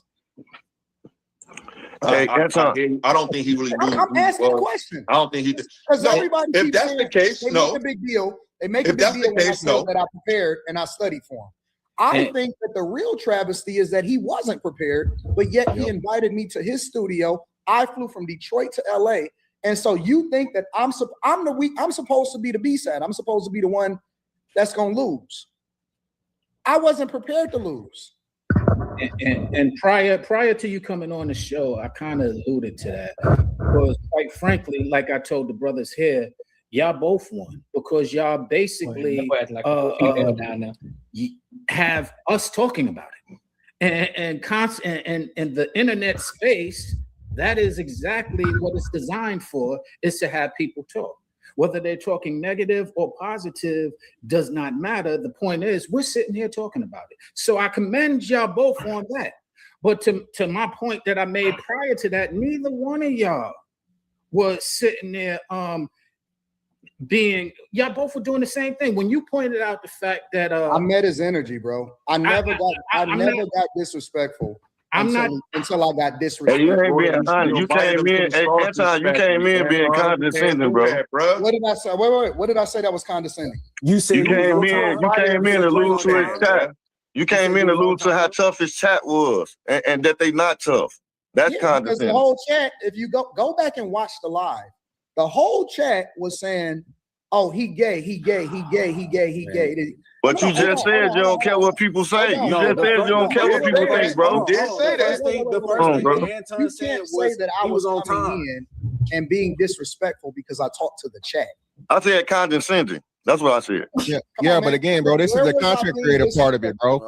Again, fantastic. You can't say all fantastic. Let me say this. I do every single day. What is that? On every single live stream, on my own live streams, is I talk shit to the chat. I talk shit to my own chat every single day. That is not new. Let's get off the chat. Let's get off the chat. I want to know. No, because one at a time, y'all. Anton here, so let's let him talk. The first thing that Anton said was he was on time. Disrespectful to him. How's that disrespectful? Prior to being told. Prior to being told that I kissed white man's ass. Not disrespectful. It was condescending. The on-time statement, the very first statement that Anton made was I got invited to a show. And he was late. Wait. I got invited to a show. I flew 4.5 fucking hours from Detroit. So what? Wait, give me a second. Okay, you're right. I flew 4 hours from Detroit. I'm there on time. Gotta wait more than a half hour for you to even arrive. That's disrespectful in itself. Yeah, on business, the man, and everything. That's what I'm saying. How you gonna say whatever? You could discuss that on camera, though. Exactly. You could discuss that before the show started, bro. You could discuss that before the show started. If it's that big of a deal, bro, you could discuss that before the camera get rolling. In fairness, hold on. Y'all gotta shut the hell up. So let me ask, so I gotta ask y'all a question real quick. I'm just trying to gauge something real quick. You know how sometimes y'all pop up a little late after the live start, right? And I'll say some shit like, "Oh, them niggas late." Do I come off as condescending, or do you know it's just awesome joking shit? Like, "Hey, bro, like, hey, these niggas is late. They gonna be here whenever they be here," type shit. No, bro, y'all late. Shit. So these it's also a true statement, though. Yeah, like these niggas really trying to find something in regards to, but you being condescending because you said he was late. Well, the nigga was late and hella late at that. We ain't talking 5 minutes. This nigga was a whole hour and some change late. What you mean? So that means, so for one, I would be fucking irritated because guess what? You fucking with my time. So I'm here a whole hour and a half, but of course to his advantage, he was able to go check out the whole studio, talk to Darlene, do, you know what I'm saying, shake some hands, rub some shoulders, whatever he wanted to do behind the scene until the show started. So y'all niggas really got y'all panties in the bunch because he was condescending of a time because he said something about time. So I don't know where they come from with it. If I pop up just like today, I popped up a little bit, after the mark. It's as well as it is like introducing a guest or whatever. It's just, it's kind of like a joke. Like, oh, hey, normally you on time, you late, motherfucker. You know what it is? It's not like I'm gonna kick you off because you late. So right, or I'm better than you or whatever. Right. But no, there was some behind the scenes in last week when I knew it was going live, so I already had it. Cause see, I got my phone with me. Yeah. Then I got a TV on my wall too, so I multitask while we streaming. Cause I still got Room 9 up. Sometimes when we streaming, whenever that kick off, and then I knew Corey was going live, so I had that up on my phone. Yep. It was supposed to start at 9:00.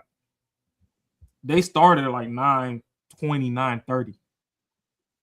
So it's like it don't matter how early you were to show up. If we say the cameras is rolling at this time, that's when it should get started. Which, don't get me wrong, on the other end, it's a couple shows we be waiting on to start, and them joints be starting. That's fact. That's fact. We know. But at the same time, I broke my bread. You didn't fly me out. Yeah. I paid my way to come to you. I paid for my room and board. I paid for my transportation and I paid for my security. And even with the security ordeal, it ain't like the security gonna sleep in the bed with you. Right. You hire security for when you finna pop out to certain areas, or if you finna go shopping or whatever. And a lot of those companies, they bill by the hour. So if we supposed to start at this time, I got the security, I got my time clock running. Time is money. You just fucked off a half an hour of my bread because I got to pay this man for standing around when shit ain't going. You know what I mean? So he was just calling it out like, hey, I already know it's a comedian show. It's a lot of jokers in the chat, whatever. Before y'all start trying to lay into me saying that I made the show late, we're going to just clear the air right now. I was on time. That's how I seen it. Yeah. But even on Corey's side, I don't think he shouldn't have got butthurt because the biggest thing, like, yo, well, this is my fucking show. Like, I can be late if I want to. Well, so like, I mean, at the end of the day, it's like, yo, like, you still, I wouldn't even think that would be making butthurt because, like, hey, well, my show, man. I mean, Corey joked about it. He was like, "Oh yeah, you know, I was a little bit later." He played it off, so he wasn't really tripping on it either. Right. And now that we a week removed from the actual incident, and we've seen more information come out, it kind of makes sense why the vibes was like that. Because Mika's come out and she gave her old take on the ordeal, and it just sounded like shit was just being weird to begin with. Because yeah, we can just get into that after this. I'll save that for the back end. Yeah, let's just. So y'all see what I was talking about, right? Oh, he ain't even got there yet. It's about to though. No, I'm saying like right there, right? Yep. If we watch the situation unfold, Corey wasn't tripping on that. Fact. Corey wasn't tripping on it. Yeah, he wasn't. You talking about out of the whole ordeal, where was he disrespectful at any point in time? Where was he where did it begin, and how disrespectful it was? Him saying, well, I'm on time, compared to kissing the white man ass. Come on, bro. And it's just a situation. The thing is, those dudes don't like Anton, so they trying to find any little small thing to make him wrong. And I ain't saying who, because both of them did what they did. We already know what that whole ordeal. They did what they did, but Corey was on some shit. He was late. So like these dudes, the dudes at the bottom, bro, they just don't like Anton, and they are part of the crew of Hate Anton crew. So it don't matter how much sense he makes, they gonna say some dumb shit. They kind of got women arguments. Yeah, that's what I'm saying. So that's why I'm saying these are the type of dudes that Mimi talking about. Okay, if it's girls on a panel, if this was in reverse, they would have been like, hey man, men, that's how we talk to each other. It ain't no big deal. It ain't that crazy. But now it's all men on the panel. Him saying that he late. Oh my God, that's the worst shit ever. Like, it's time to fight. He's poking fun. Poking fun at me. Exactly. We'll tell the women, hey man, this is how men talk. If you late, you late. It's not about, I was right. It is what it is, but you worrying about the tone of it. Right. We ain't worrying about that. You was late. Now, because they don't like Anton. Oh, you saying it was being condescending? Shut your bitch ass up, bro. like, bro, like, dog. I can't stand dudes like that, bro. It hurts me, bro. All right, fellas. Why do you think that he was complaining about the conversation that I had with Darlene for a long time before he even got there? You know why I was able to do that? Is because he wasn't there. Yeah, he was late.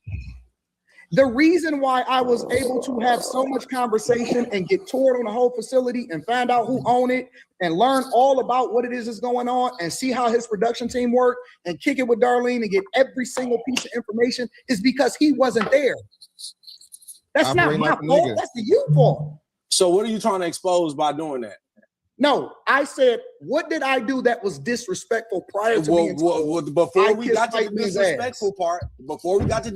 disrespectful part, we asked about the condescending. The first thing that they said was the chat. But hold on, Anton.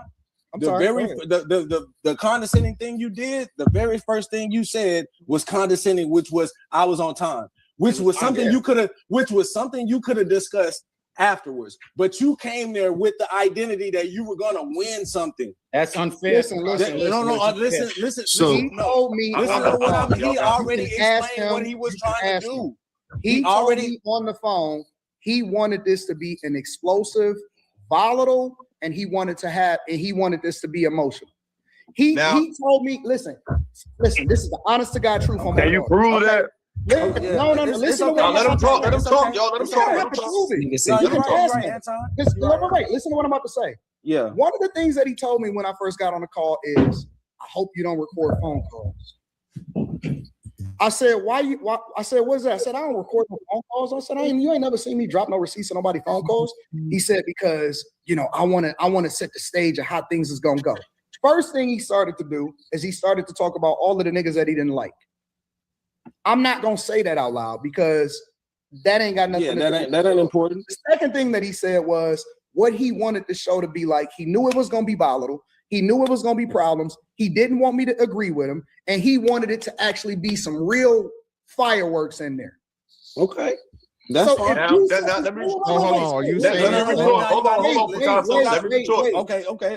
If you set the stage for how you want it to go, it's your show, it's your studio, it's your production team. You say you want me to be there. I got the text messages from Phil of exactly the time that I had to be there. I'm sitting there waiting, all of this stuff. Why are y'all making so many excuses for a grown man not being able to meet the expectation? Exactly. Let me ask this question. Let me ask this question. Let me ask this question. Monster, let me jump in real quick. I'm gonna say this. Good at. Because I don't want to be petty because we can get to the meat of the shit. If that's the case, unfairness. I'm not. Nobody can say I'm unfair. We already know our history is well documented. If Corey was late, serious today, but that was crazy. I'm not feeding. I'm not feeding. You just saying I was on time is minor, in my opinion. In that instance, that's wrong. We should just move on. That's what happened behind the scenes, and all you said was you was late. I think that's like. It's null and void at that point, that aspect, but it's a lot to unpack in this conversation. I have a question. Wait. Here's the real question, because see, y'all only talk about how I responded. What did I do to warrant a nigga saying to me that I kiss white man's ass? Well, let me make this statement. Go ahead, Boss. I got a statement to make because I gotta run in a little bit. But when I first got on, I specifically said you can't police someone's response to disrespect. I said that. So whatever someone says or does that triggers you in a way that's disrespectful, they don't have a right to determine how you respond to their disrespect. But I agree. But what I wanted to say though, my question for you, Anton, is this. You spoke about how certain aspects of Black culture is toxic, how it needs to die, and I understand the majority of what it is yes. For sure. And you don't really care about, what people think, so on and so forth. However, I must say, do you think the display that you both had is a good image and positive and beneficial to the image of Black men based on what's already said about the levels of ignorance or toxicity that people say we display? Wouldn't that be a part of the negative elements of Black culture that you are against? No, absolutely not. Could you explain? It's because I believe that people need to understand that intellect and the nerd, because I champion myself as being a nerd, that it's cooler to be the nerd than it is to be the guy that he is. Okay, so what about the message that people receive is that the bully get bullied when they don't have themselves ready and prepared intellectually, and it shows that the leaders and the people that we follow is trash. And so I don't give a fuck about what other people think about me. As far as like outsiders, what people will say is the image of Black people. The only thing I care about is how am I affecting other people as far as changing the narrative of what we should be and how we should be as far as what we champion is the best thing for the culture. That's the only thing I care about. I don't give a fuck about what nobody else thinks. So do you think that was a good display? Do you think that was a good display of what Black culture should be? Two Black men, mandingo fighting, using profanity against each other, cursing each other out, You know, do you think that was a good display of what Black masculinity should be, as opposed to, because to me it seemed like that's the same thing. That's already. Hold on. Let me finish. Let me. But what was intellectual about that? Because to me, the display was very similar to what we see on Zeus Network or any other Black media-based show, in terms of the dialogue being toxic, disrespectful to one another. Because my position is that you both took L in that regard. Right. You know, I understand you had an agenda, he had an agenda, but to me, it just wasn't a good look. I understand you don't care, but not caring still doesn't speak to the fact of what needs to change in Black culture as far as the nonsense and the toxicity. And I think that was a further display of that. So I think you need to go back and study the tape. But even more importantly, what I took from it is it was intellectual until it wasn't. It was a conversation until one person couldn't substantiate their argument, and then they started to throw insults. But see, what I believe is also about the whole situation is that this isn't a Black thing. This isn't just a white thing. This isn't anything. This is a man thing. And when somebody call you an insult, I don't think it's a bad thing to stand up for yourself. When somebody say, hey, move out the way, and they pull up their chair like they're going to do something, I don't think it's a bad thing for you to stand up for yourself. So I met energy. It was an intellectual conversation until it wasn't. And when somebody got frustrated, they called you out your name. And instead of me saying, well, you know what? I'm going to turn the other cheek, I decided not to. Hold on, bro. I ain't said shit the whole time. I just want to respond. We got to do one at a time, y'all. You was talking to me, though. Yo, we got it, fellas. Okay. We gotta find a word for a whole bunch of niggas when they start talking at one time. You know how we call women hyenas? We gotta find the words for dudes that just start talking like a bunch of females all at one time because they got triggered off some shit that somebody say. We got to figure that out. It definitely did. Got to do one at a time. He's here. We ain't got a trip. He showed up.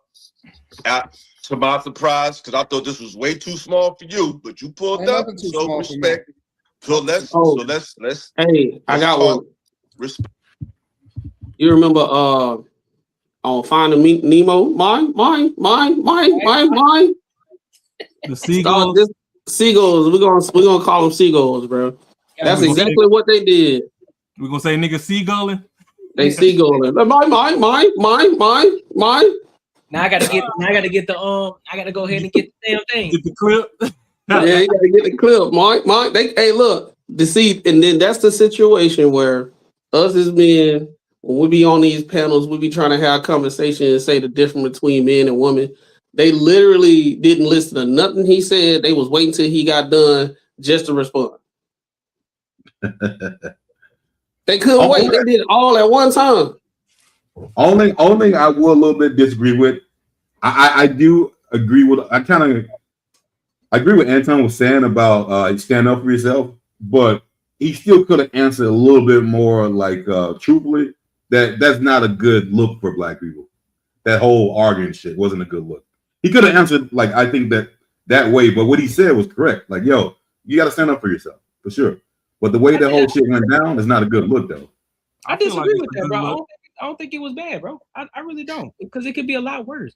I think we walk on eggshells so much as a Black community, bro, that we can't even have a debacle with each other without some type of thing like, oh, here go these monkeys again. These niggas is acting wild. And I think about it though. Do they get it more from the way that we look? Do we hear it more from our community, or do we hear from other people? But what we can hear from other people for sure. I'm talking about majority of the time when we say we looked bad as a collective, do we hear from other races or do we hear from? Oh no, we hear from our own people. We hear from our. So we ain't look bad. Yeah, so technically, so we didn't look bad. We just think we do because we're so focused on what everybody in every other race thinks we look like, but they ain't even studying us. Well, let me not say we look bad. It should have never went that way. But like I said, I agree with what he's saying. You stand up for yourself. If someone can handle a conversation and they get well, they can't fucking get in election, start getting stupid. They want to go to insults. Yeah, you meet them there. You can handle both, your side on both ends. I agree 100%. All I'm saying is, if you look at it in any situation, it can be any other people, white people, whatever. If you come to a situation where you're supposed to sit down and have a conversation about something and hash it out, it should have never gotten that way. That it should have never gotten there. Yeah. But I do, like I said, I don't think it should have went any other way. I don't think Anton should have backed down. I don't think he should have been a bigger person, if you want to call it a bigger person, to like not address it. I think he did everything right. He did it. I think I don't see nothing wrong with it. I don't think it made us as black men look bad, because us as black men, we didn't have that type of argument right there happen in the barbershop too. It ain't nothing happened back in the day. That's true. I ain't think about that. Even worse, and it's about sports. You know what I'm saying? Yeah. Like, it's about sports, and it's like, dudes, we've just been sitting there laughing and shit while they be going in. We should be sitting there laughing.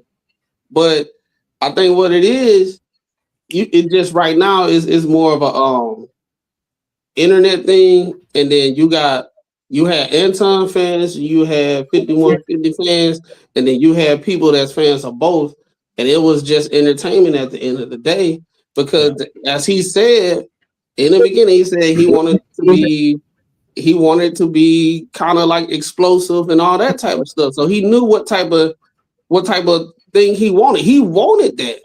And if you're gonna sit here and tell me, okay, that's what you want, I'm gonna find openings to be provocative. And that was when you called me out of my name. Well, he ain't call him out of name when he said you kissing the white man ass. All right, I see. That's my cue to get it up there, because this is what he wanted. Yeah. But the guys at the bottom, like I told y'all, the guys at the bottom, when you saw them, one dude was twisting and turning as Anton was talking. He was like this. To my bald head dude, talking Picasso. Yeah, bro, like, you a grown man tossing and turning because another grown man giving his perspective when, like, you wasn't there. He was there. And we all know when you actually in the midst of a situation, we can sit here and be in the skybox and see everything and what the quarterback should have did, and he should have threw it to this guy and he should have did. But when you in the midst of it, you don't see it like how we looking at it, how we watching it. You in the mode, you were there, and you got this grown man. You know the tension when you talking to another guy and he's saying some disrespectful shit to you in your face. That's totally different. He talking about, man, you could have said that in the back somewhere. Come on, bro. I'm a grown man. I'm gonna address it right here. What are you talking about? But it's funny how people say what you should have did to not have someone fucking crash out. Like you know what I'm saying? It's always like the one who did the right shit. There's so much shit you could have done to not have him crash the fuck out because he was wrong, and he couldn't handle his emotions. You know what I'm saying? I just don't understand how they can see everything that Corey did and only look at Anton for how he reacted. Yeah, they don't say nothing Corey could have did better. Like how he said, "Oh, him being condescending," he could have said that after the show. Well, Corey, he could have saved that kissing the white man ass shit after the show too. You know what this reminds me of? This is a perfect example of like when motherfuckers say you should never hit a woman, but she said some fucked up shit to you and did a whole bunch of fucked up shit to you. But once you react and do something, you're the fucked up one. Even though she did all this other shit to you and fucking riz your ass up and to get you where you got and you got there, then you the fucked up one. All that shit she did is out the door now. I say a better one. I say a better one, bro. I know y'all done seen this situation play out plenty of times where two guys in an argument, it looked like it's actually about to be a fight, right? One dude talking a whole bunch of stuff and this, that, and the third. Now, he probably is shorter, a little smaller. He slapped the bigger guy. and everybody pushing the bigger guy back because they know how he can fuck him up, fuck the other person up. But everybody keep telling him he need to calm down. Right. But they were letting old buddy do everything he wanted to do. The little small dude, whatever he wanted to do, say what he wanted to say. He talked about his dead brother and all that type of shit. Ain't nobody do nothing. Soon as the little dude smacked the bigger guy, now the bigger guy, now you done got him there. Everybody telling him to calm down. Hey, bro, chill out, bro. It ain't worth it. It ain't worth it, bro. You getting too mad. Nah, it's up there now. Yeah. And all, yeah. It's this you usually don't see this other dudes fighting like with this sort of like ideology. I don't know, man. It's crazy. All I'm gonna say is I ain't had time last time, cuz, but today I got time now, cuz. Yeah, R.I.P. to that dude. That dude was a legend. All I'm gonna say is it's 9 p.m. right now, and Corey still ain't live, so he late again. Right. But on the real, the thing is, people need to start coming online. If you're gonna come online, you can't be jumping up here all the time with preconceived biases and notions. The problem is y'all want Anton to be wrong so bad that y'all ain't even gonna listen to nothing as to how he was right. If for me, like I said, I did my review. I'm gonna drop it after the pod. I didn't edit shit, so it's gonna be glitchy and stuff. I ain't edit nothing. I just did a raw recording and called it what it is, just like how we be on the live type shit. You getting the raw takes, no cuts. Serious today, but that was crazy. I'm not that was feeding. crazy. I'm not feeding. I'm not feeding. I said pause, right? But the thing is, right? To me, honestly, like I said in my take, it did start with Anton jumping it off as far as that day went, because Corey was so pressed about the white man that he was like, oh, well, what did you say about the white man? Anton was like, I said a lot. Corey immediately followed up like, no, what did you say about them today?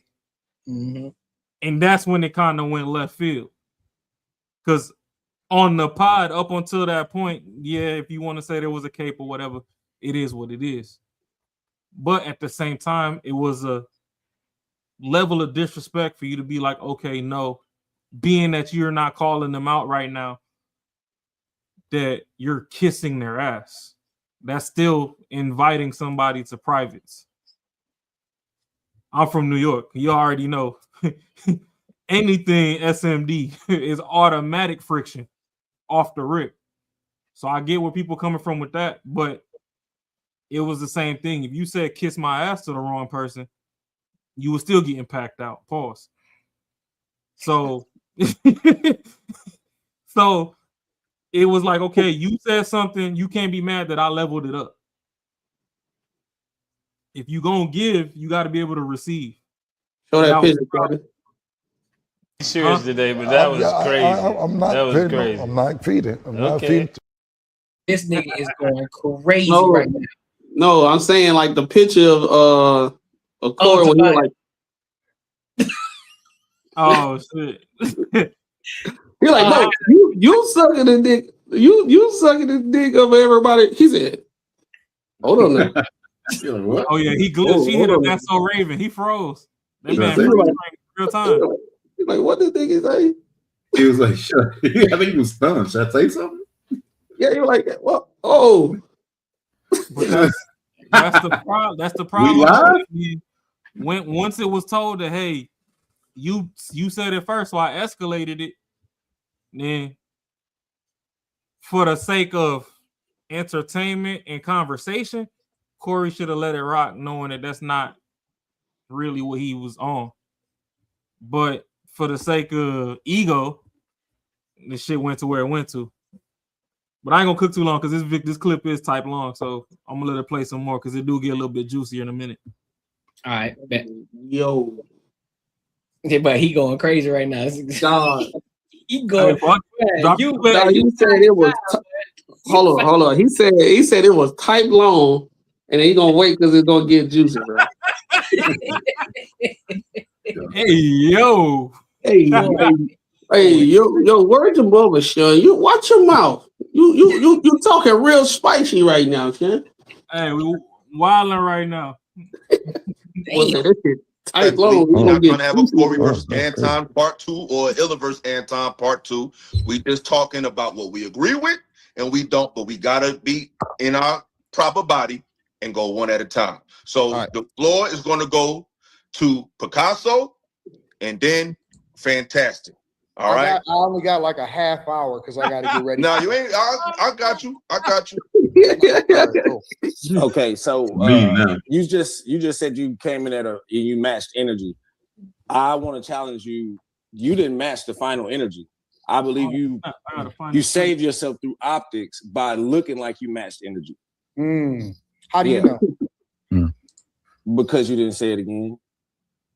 I said it 3 times. No, when he was in your face. You want me to put a pen on my shoulder and say, Anton, this is the part that everybody missed. When he got in your face, he took time. He said, do you want to go there? I don't know all the verbatim, right? But when he put that mic down, he said, say it again.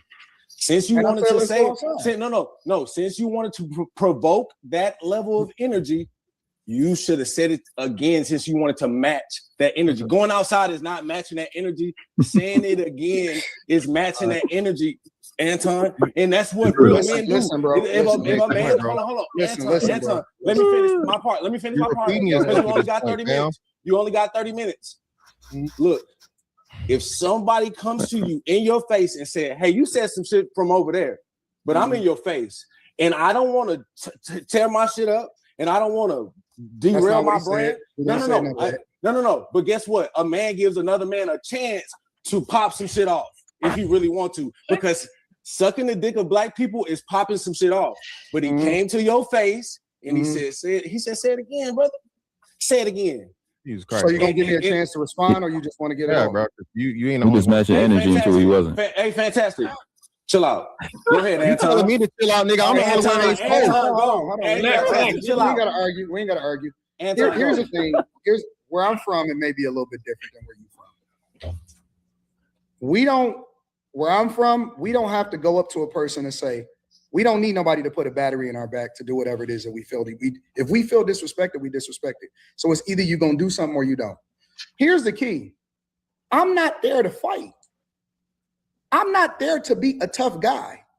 But you were. You provoked something. You gonna let me finish? Yeah, let him talk. Please let him talk. You gonna let me finish? I'm not there to be the tough guy. I'm also not there to fuck up your platform. Because the one thing that we know for sure, and the 2 things is for certain, is YouTube do not fuck around when people fight.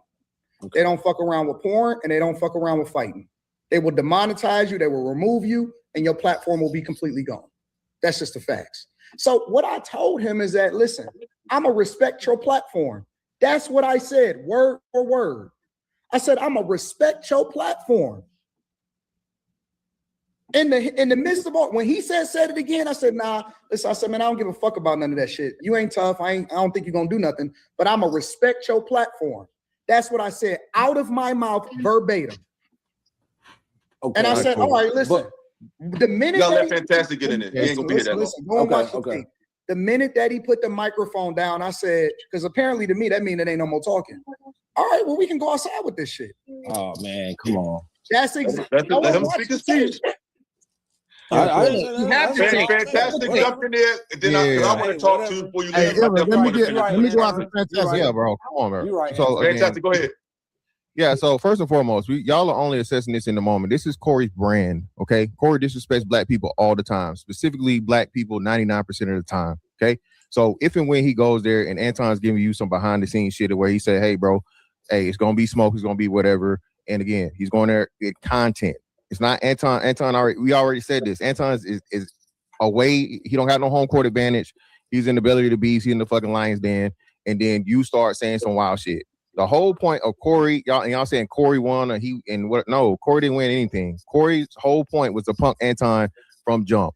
All right, he's the pudgy internet nigga. It's not tough, so he gonna say some shit. I'm gonna take it there because I know it can't defeat him intellectually. Y'all keep talking about the intellect or lack the intellect. he missed what Anton said several times just from the political thing. He said, hey man, local elections. He kept talking about national. Corey doesn't even have a fundamental understanding of politics, bro. So again, this is where Anton is right in the point of where the comedians and the athletes and the people that don't know shit about the shit niggas need to care about are the people that speak for and represent everybody, bro. Okay. Can I ask y'all a question? Can I ask y'all a question? Let me do this real quick, bro. Because like I said, I ain't saying shit. Everybody hasn't got their shit in. Now, Anton, the provoking part, right? Cool, fine. Where I'm from, Anton, where most niggas from, niggas don't get in your face like that. Okay. You again, where the man shit, we gonna talk about man shit. You should have never allowed yourself to be in a position where a man is standing over you, domineering over you, sit down in front of you, and then wave his hands and do all this fucking Tony Yayo shit or whatever. Now, I think you did fucking do the best thing once the opportunity presented itself to create space and distance and get up and whatnot, what have you. But at the end of the day, neither one of y'all wanted to fight, bro. You didn't want to fight. Corey's fucking 58 years old. You're not trying to fight. And again, at the end of the day, it worked out for the best part for you because you're the full-time content creator. Exactly. And Corey does a fucking podcast one time a week. Exactly. In life, in every situation. Oh, here we go. In every, what do you mean here? What are you talking about, bro? Just finish. Just finish. Go ahead, brother. Because I can sense when people already is a fan of maybe Corey Holcomb, or they're unable to make an objective assessment, right? True. And that's when they start to reply before I even say what I'm gonna say. You got to let me finish, right? In life, in no fight that I've ever had in my entire life, elementary school, middle school, high school, brothers, nephews, uncles, I've never wanted to fight. I don't know many people that want to get into a confrontation just off of GP. It doesn't mean that I'm not going to do what I got to do if I got to do it. That's the whole point. Everybody keeps saying, man, you didn't want to scrap. I know, nigga, I came up there for a conversation. Of course I didn't want to scrap. That wasn't the goal. So can I ask the question real quick? Hold on. Let me respond. That's crazy. So this is, like I said, and this is my problem. This is my issue. It wasn't even, listen, it wasn't even about winning or losing. Absolutely not. I agree. It's not about winning or losing. I done lost, I done won. It's not about winning or losing. It's about, listen, if you really about that life, because I never asked to switch chairs. I never went up to him and got in his face. If this is what you about, then let's really find out. You was talking greasy for shit. The thing that niggas ain't having a conversation about is when I stood up, he sat down. Yeah, but he said, get your bitch ass out of here. You and your bitch. Like, I don't even want to keep talking about that part. That's the end. That's the way. Yeah, that's the end, but I'm saying he said in your face, but this is my issue, Anton. This is my issue. My issue, my point is this. It's a way to do. Who said I stood up to run? Who said I did. You, the one that right next to you, you stood up to run. Bro, let me say you were this. escaping. I'm gonna say this. He's an escape artist. Right back down. Yeah. I don't believe that the overwhelming majority of you niggas that comment on this shit really would throw hands in real life. I would. With you. Listen. It's a lot of Monday morning quarterbacks. I don't believe that I have never in my life. What's that belief based on? I have millions of people that agree with me and disagree with me. I have never seen not one of you niggas ever say Stop anything talking tough, Anton. Hold on, wait. Let me say let him rap. You the guest.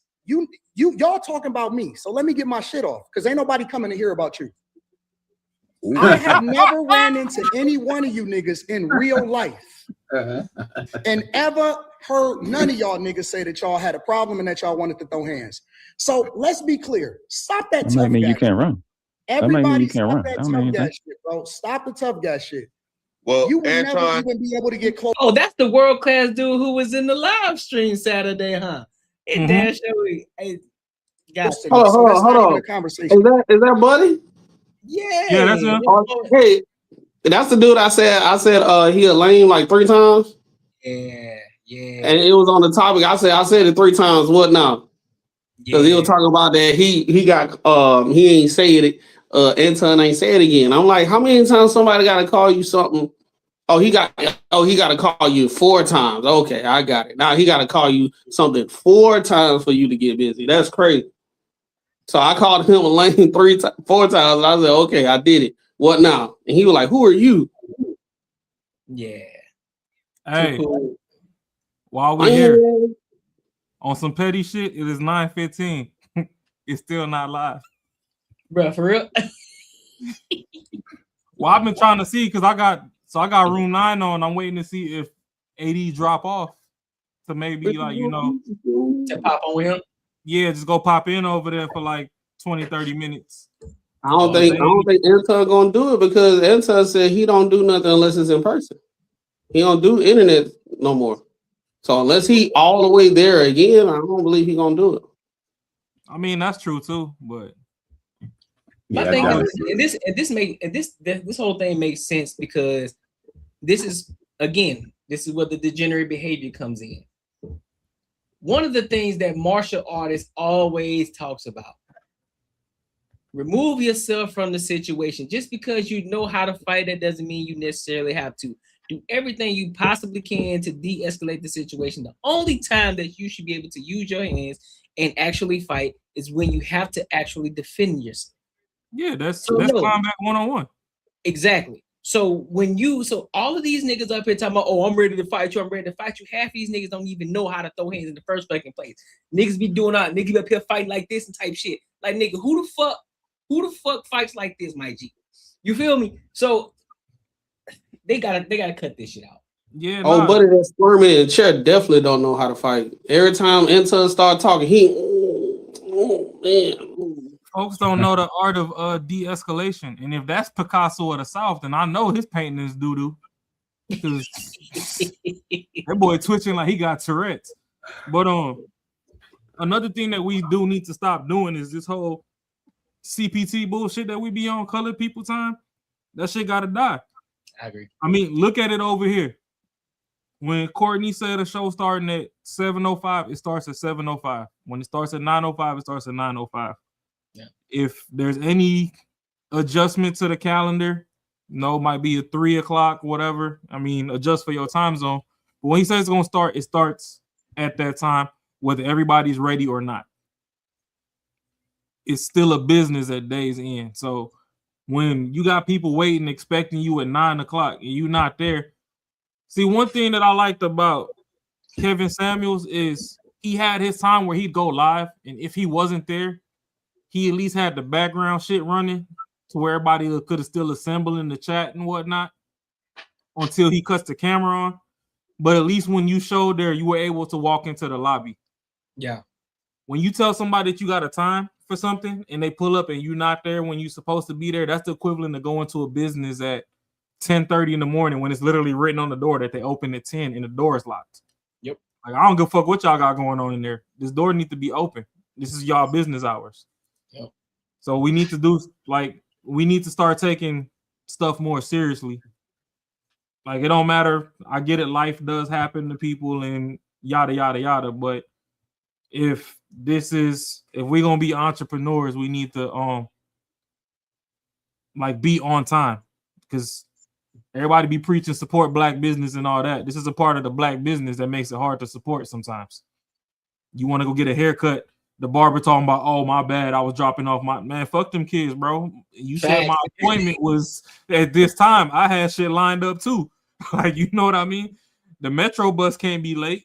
So, and you got the nerve to have a 24-hour no refund policy too, or I gotta pay you $50 if I tell you too late that I can't come. Nah, G, that means this shouldn't be a free haircut then if that's the case. Yeah, then you pull up later and you like, oh, can you give me like 15 minutes so I can eat real quick? Like, nah, nigga. I'm 45 minutes in the hole right now. Pause.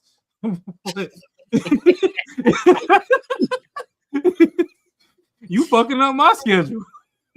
Wow, boy. 6 for 6. Hey, this one of them shows, man. Hey, bro, what the hell? Come on, Rob, bro. You tripping tonight, dog. You ain't never you ain't do this video, bro. God, dog, boy. Boy, you trying to go for a high score tonight, boy. Hey, that boy Corey got that shit in the air. Flagrant. That boy said type long, and I'm gonna wait till it get nice and juicy. That was crazy. Hey, yo. And don't tell me what you would have You're did. funny, man. Don't tell me what you would have did. You would never do no shit in real life. We not going with that shit. Stop the funny. whoop You wouldn't say Well, my well, dick in my face. Well, I wanted to go ahead, Ella. You got it. You got it, Ella. No, come on, bro. Come on. What I'm gonna say is this. What I'm gonna say is this. We're going to have a Picasso, I got you, conversation. but that's a waste of time. It's only a couple niggas on here that I believe with those hands. If we gonna have a conversation and y'all want to talk about what's fruitful for the community, why are we? Because I don't even believe that people want to hear that shit. We are talking 95% of the time on what I would do if I wanted to. Y'all had an opportunity to ask me any fucking question that y'all want to. And that's how I know that the community is degenerate. That y'all don't really want a solution. Anton, hold on, y'all. But Anton, what did I say? Philosophical and the other guy is the only ones that brought up anything that was relevant as far as how it is that we can progress the community. Y'all are more interested in talking about who woulda, coulda, shoulda on the scrap. No. Hold on. With that being said, let me respond. That's my thing.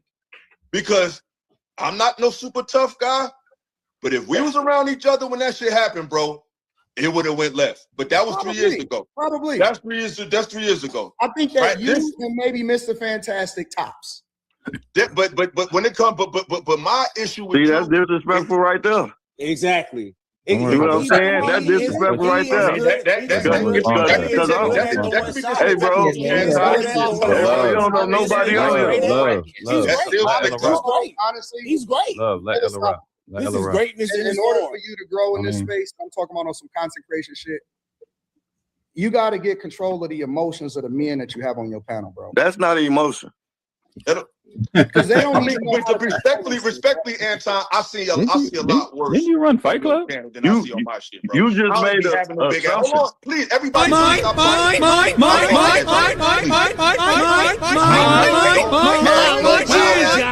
my show, bro. It's gonna be some. I'm talking about you got an opportunity to put this shit up and get a lot of views and all of that, and they want to be the main character instead of ask their questions. I'm talking purely on content, purely on some content shit.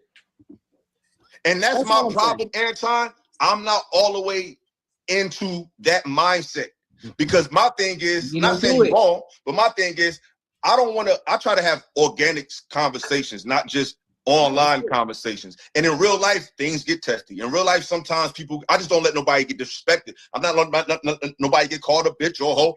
If you watch, I'm sure you don't watch my channel, but I don't have none of that. Listen, I watch everything, bro. Well, you should know I don't do that. I don't have no type of right here, right now. You said what? I'm talking about in this conversation right now. If it's just ask the question. When people come on my platform, let's say Myron, some people don't like him, some people do like him. You know what we do? We shut up and we let him talk. We extend the grace because he's the person that is going to bring all of the views because of his he's the guest on a platform that people are not willing to that haven't been used to seeing on the platphilosophical. So you a clout chaser. We had no idea you was going. I feel you right. I had no idea. Philosophical, I'm out. I'm gonna holler at you, bro. Listen, philosophical. Let him talk. Philosophical. Hit me up. I want you to email me philosophical. Let him talk, Sean. Let him talk. Philosophical. Email me. We'll do a one-on-one live stream together. And I'll answer any question that you want to answer. That way you can get the clips. That way you can get all of the, anything that you want to get off, and we can have a conversation individually. I respect that, and that's a bet. Don't. You gotta unblock me though. What are you talking about? I ain't blocked you on the gram, but it's all good. Just unblock. On the gram? No. Email me. I don't know who's blocked or what. What's your email? I don't even really run my Instagram. But email me. Just email me at AntonDaniels413@gmail.com. We'll chat. AntonDaniels413@gmail.com. Okay. I got you. Thank you for pulling up. I'm gonna hit you up very soon.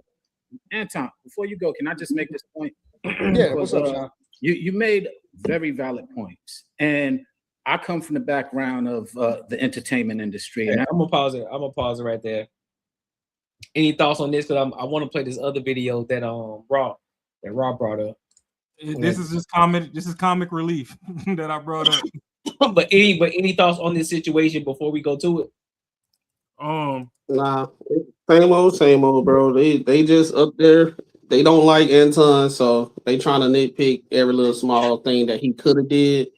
But ain't none of them on a just like he said, ain't none of them on his level to even do what he doing. So I ain't saying like I ain't trying to like glaze or nothing like that, but I'm just like y'all just up here talking, saying saying what another grown man should have did in a hostile situation.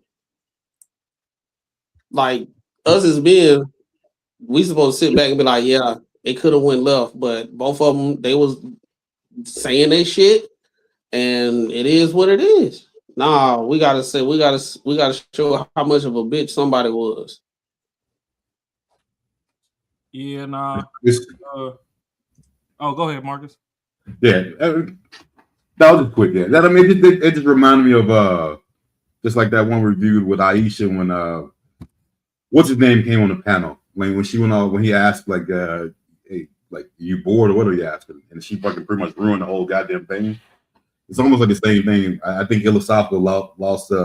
He could have had a good stream there because he had Anton on, and they were just sitting there bitching at him all the time. So like you said, at the end, he's got to control that shit. He's got to think about his money. Yeah. But yeah, that's all I got. Shit, it's a whole week later. They firing both of them up right now in the chat on 5150. Man, my last. Before they go crazy in the core hole, we'll probably just turn it over to that one, and we'll probably tap into this one, the next one.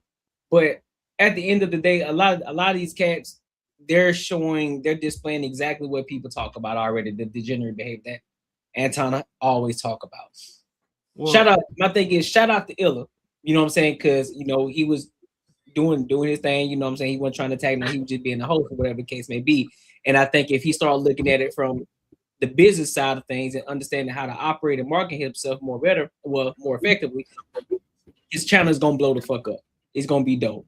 Because you can still have real conversations, but you still gotta understand the business side of it. You still gotta have a little entertainment. Yeah, I get it. You want to be real, but throw some entertainment in there too, bro. Nobody just want to sit there and just want you to just be philosophical. You know what I'm saying? You want to have real conversation, but it's just boring and nobody wants to stay and listen because there's no entertainment. There's no entertainment there. So yeah, sometimes you got to spruce it up a little bit. I get that. So and just understanding the type of people that you bring onto your panel to, niggas who already had a disdain and they weren't even trying to ask questions. They just wanted to go for the attack mode instead of just asking questions to get to the root of the situation. And that's the thing too, because it's like when we have the ladies up here and we get into the whole what's that shit that they be talking about? Not the counseling. What's that shit? Therapy. The therapy. Yeah, talking about the therapist and all that bullshit. The whole reason, like, I do understand, the 5% that actually need it. But it's like, I say at times, the majority of people, especially like, when it comes between like relationship dynamics, you see somebody and you just like, you wonder why they so bad or whatever, but it's just something that's off. It's like some people are as old as their earliest trauma. So a lot of these motherfuckers, they probably got beat up and they couldn't fight. So now every fight that they see, it just make them horny. Like they just want to see some action. They want to see someone get beat up because it remind them when they got their ass beat. Yeah. Because it ain't no reason as to why, like, y'all want to see a physical altercation between a 40-year-old and a 50-year-old when there's bigger fish to fry. There's actual issues going on that we need to attack. You know what I mean? Like, we just covered the whack Panthers. We covered black people saving this white dude, and he's still out here acting as if, if it wasn't for them, he'd be on, like, I heard somebody got stabbed or something. I don't know if it was him himself or one of the people that was with him, but somebody got patched up. So if them black folk ain't step in the way and get you up out of there, you would just be another name in the memory of the internet. Like, we gonna forget about you next week because something else gonna happen. So the thing is, I get the whole,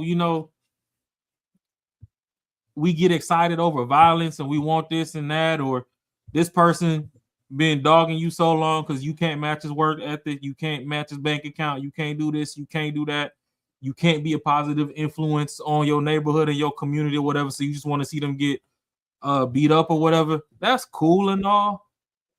But at the end of the day, we got issues that we need to address. So yeah, if you really want to zoom out and say it's goofy on both ends, yeah, you want to say whatever you can. But when you have the person on your panel, you still ain't asking like, oh, well, why do you say this and that about the community? You couldn't even focus on topics you wanted to get off because you just, oh, well, when you was up there, you sure ain't say that shit again. Like, how many times I got to tell you that you a bitch before you believe you a bitch? Like, let's be for real. The crazy thing is, wrong. They acting like they know Corey personally, and they taking up for his homeboy, saying, "Hey, you ain't doing these. Corey don't know none of these dudes." Fact. And they talking like they know him personally, and they was there. Like that's a fact too. And on some ignorant hood shit, if I was still stuck in the Bronx or whatever, on some ignorant hood shit, Anton called Corey more of a bitch than Corey made Anton look like one. Because one thing for sure and two things for certain is if we in the middle of confrontation, it's the heat of the battle, don't break eye contact with me. Don't turn your back on me.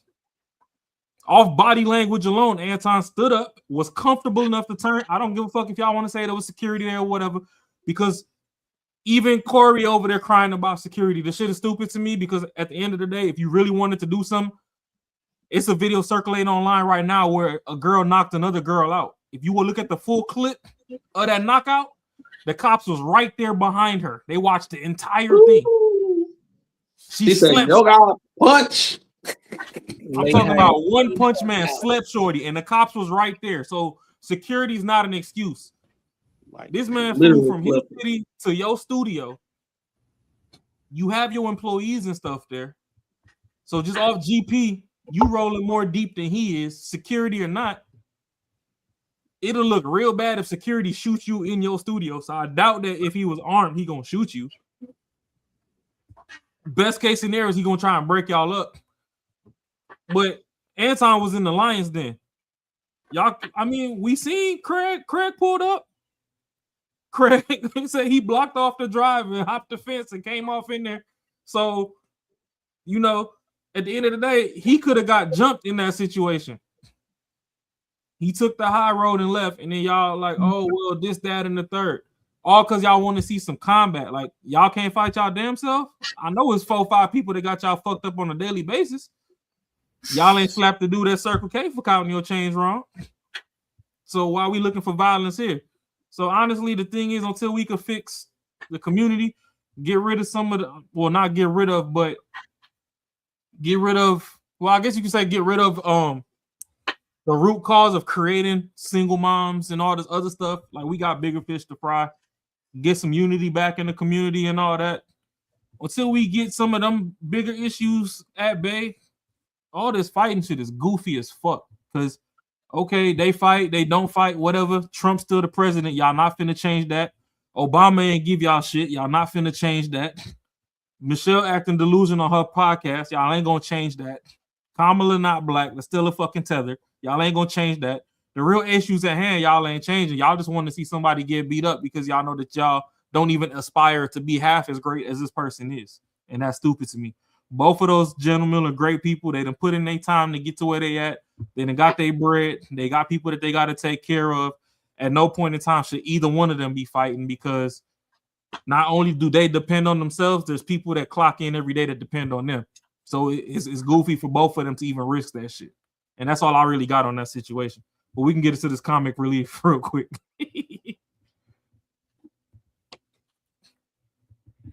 I think you muted, bro. No, I said, say that's my bad. Let me pull this up. Let me pull it up real quick. Yeah, well, I thought I had some internet. Yeah. Almost clear. You want a hotspot, huh? No. All right, here we go.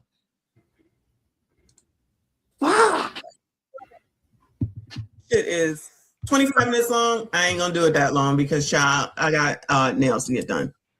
But we're gonna listen to all kinds of things, okay? And then Legend sent me a video about the church, which I might have to save until later. All right. And then, of course, we're going to re-listen to well, let's listen to it now. Let's take a break and listen to it now. All right. Sway the remix god, y'all. I don't do no dick sucking shit. I'm a motherfucking man. I don't do no dick sucking shit. I don't give a fuck about nothing. Well, I tell you what, watch that dick sucking shit, because that'll go bad. Get your bitch ass the fuck on. And walk over there with your bodyguard and your bitch, nigga. Walk over there with your bodyguard and your bitch. If you got a bitch with you, explain the bitch. Say I suck dick again. Say I suck dick again. Say I suck dick again. Say I suck dick again. Say I suck dick again. Say I suck dick again. Say I suck dick again. Say I suck dick again. Well, the internet is undefeated. Walk over there with your bodyguard and your bitch, nigga. Walk over there with your bodyguard and your bitch. Your bitch. If you got a bitch with you, explain the bitch. Cake ass nigga. If you got a bitch with you, explain the bitch. Get your whole ass fuck off. I don't know that bitch, nigga. I don't know that bitch, nigga. I don't know that bitch. I don't know that bitch, nigga. I don't know that bitch. Believe me when I tell you. I don't know that bitch, nigga. I don't know that bitch, nigga. You just running your mouth. I don't know that bitch, nigga. Pay for your pussy like you got to. Say I suck dick again. Say I suck dick again. Say I suck dick again. Say I suck dick again. Say I suck dick again. Say I suck dick again. Say I suck dick again.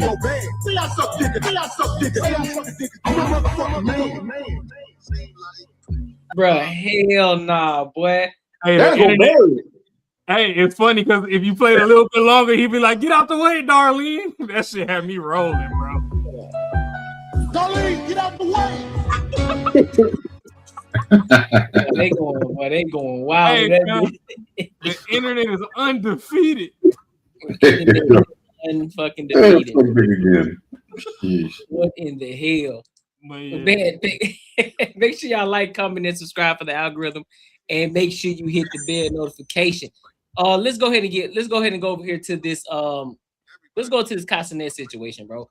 I want to dive into Cenat and him basically saying that he quit.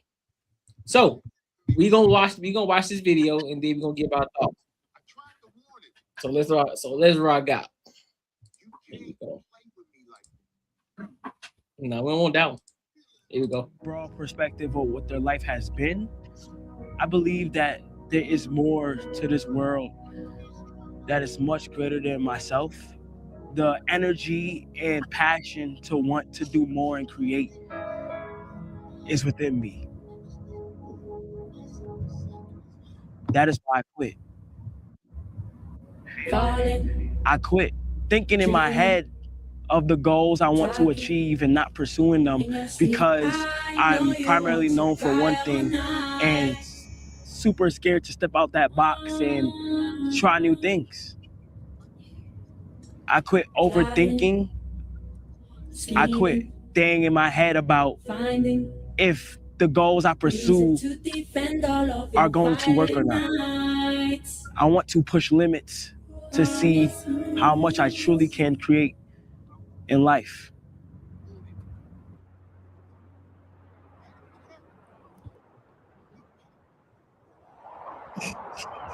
In the 19th century, Louis Vuitton was born and raised in Annecy, France, to a farmer and hat maker. Starting from a young age, Louis had no choice but to work on the family farm. From dusk to dawn, he planted and harvested crops, raised the animals, and stockpiled firewood. This is the story of how a homeless teenager pioneered modern luggage and laid the foundation for a billion-dollar empire.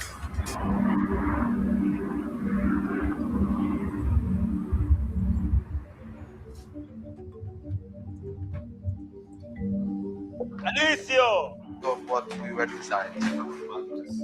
Oh shit. This way, yeah? Yeah. This is cool. Ooh. Oh. Currently, we are in Italy, where I've been for the past 2 weeks, I'll probably say. Because I feel like if I present my own brand with my own stuff, people will find ways to be like, yo, you missed here, you missed there.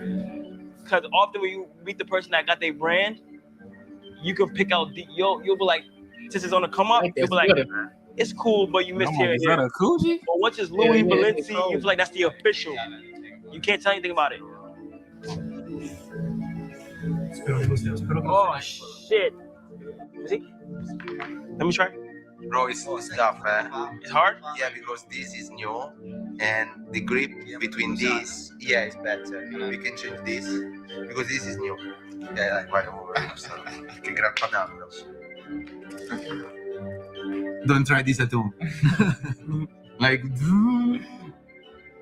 So items that I want to be able to learn the fabric, where I can get it from, everything. So I've planned to like learn and not just jump into the designs. Do you want to try this? Yeah. This is more safe. So stand this, the points, and go like kindly. Yeah. Oh shit.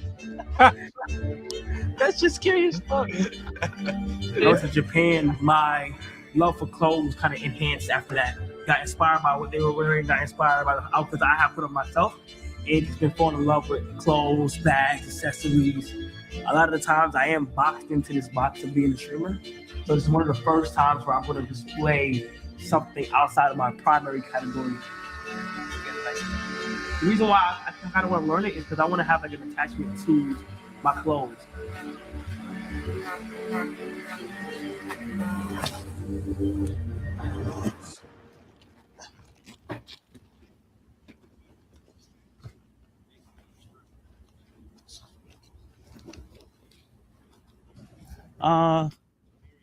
I know at times, usually I'm able to handle a lot of stuff by myself and find ways through it. But I just needed some advice on just pursuing life and goals that I have to like try to find the confidence and the real commitment to pursue them. Because usually at the times I've achieved so much and I've been able to knock down goals I always wanted to do, and my mindset in my head, it's just like a lot of self-doubt. I'm not even depressed. I'm not sad. It's just for some reason I'm having like a lot of self-doubt because it's out of fear of stepping back from what I'm primarily known for, which is content creation, and pursuing in another goal. One thing I wanted to ask you was like, how do you at times get over self-doubt or voices in your head saying that it's over, or voices in your head saying you might not be able to do it? Well, first things first, you cannot let your mental take over. Some people are strong, some people are weak. When the voices in your head start coming, it's pushing you either to give up or keep going. All right, so pretty much y'all got the gist of it. What are y'all thoughts on this? I think he's doing good I think he done made enough money where he can go do what he want to do. I hear the streaming situation is not that as stressful as the people that got 9 to 5s and everything, but I think on the level he was doing it, he was doing way more than the average streamer was doing, right? So I think him, especially the situation with his girl, that might have been his first like real heartbreak or whatever. That type of shit changed guys. He probably already was thinking about something like this, but then after that breakup, he said, "You know what? I'm fully into it. I done made my mind up." And I think what he's doing is good because now he's being he diversifying how he making money. He got his brand, and I think what he did was the same thing what rappers did, but he speeded the process all the way up. Because back in the day, you become a rapper, you be in the game for like 10 years to get that branding, or you in the game about three years to get that branding, everybody know who you are, and then you diversify your portfolio and do other stuff. Yeah. What he wasn't able to do in a couple of years, now with the streaming thing, he branding, everybody know him around the entire world. So him coming out with his own clothing line and everything, he gonna use that to be great in other avenues. And he's just gonna be that person where his name and his brand, he gonna get to a point, he gonna be like Snoop Dogg. He's gonna be in every goddamn thing. You know what I'm saying? He already had a skin in Fortnite. Yeah. Right? He had a skin in Fortnite. He getting all this promotions and all that type of stuff. I think he doing good. And maybe that streaming stuff, what we see in behind closed door, he probably tired of that shit, bro. Getting up every day, sitting in front of a camera to make money, you know what I'm saying, every single day. Now he's out there touching fabric and creating ideas and networking with other people, getting ideas and everything. And he's young enough to do it. You know what I'm saying? He's not old, he's still in his early 20s. He got time to go venture out and try other things.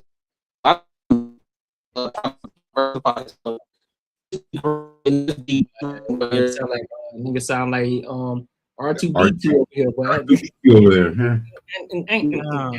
Fucking breaking up, man.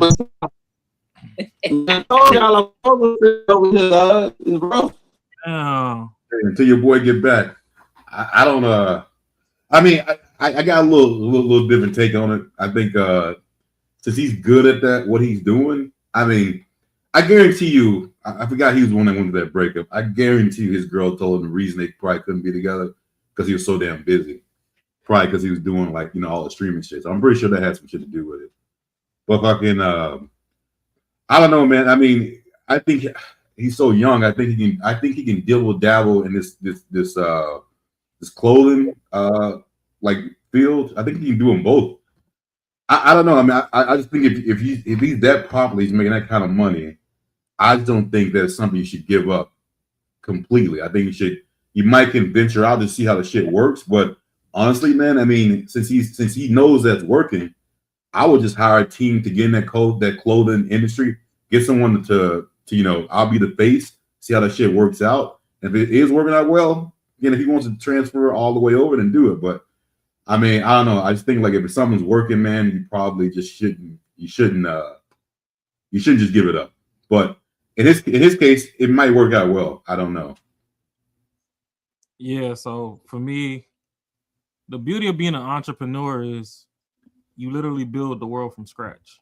You don't answer to nobody but yourself. So he knows that he's successful in streaming. He has a following. Anytime he wants to step his toe back into that, even if it's just half the followers that he had at his peak, he's still doing way better than 80-90% of everybody else out there. Yeah, he had a breakup, and honestly, he played the content creation game a good way, a safe way. The majority of his shit was in the house, but he just told you he got into fashion by leaving the house. It's like I show speed right now. Ever since that motherfucker stepped foot overseas, that man, like, I've got to put toes on every continent. Yep. Once you realize how big the world really is, it's over with. You can't unsee what you've seen. Facts. Like for me, I've been to school in Jamaica. I've been to school in Nigeria. Like, I got a fucking brand new passport book right now with no stamps in it. And every day I wake up and look at that bitch, it burned my soul that ain't a stamp in that motherfucker. Because once you literally go outside your block, your neighborhood, the next state over, you get on the plane and go across them waters and you see like, oh shit.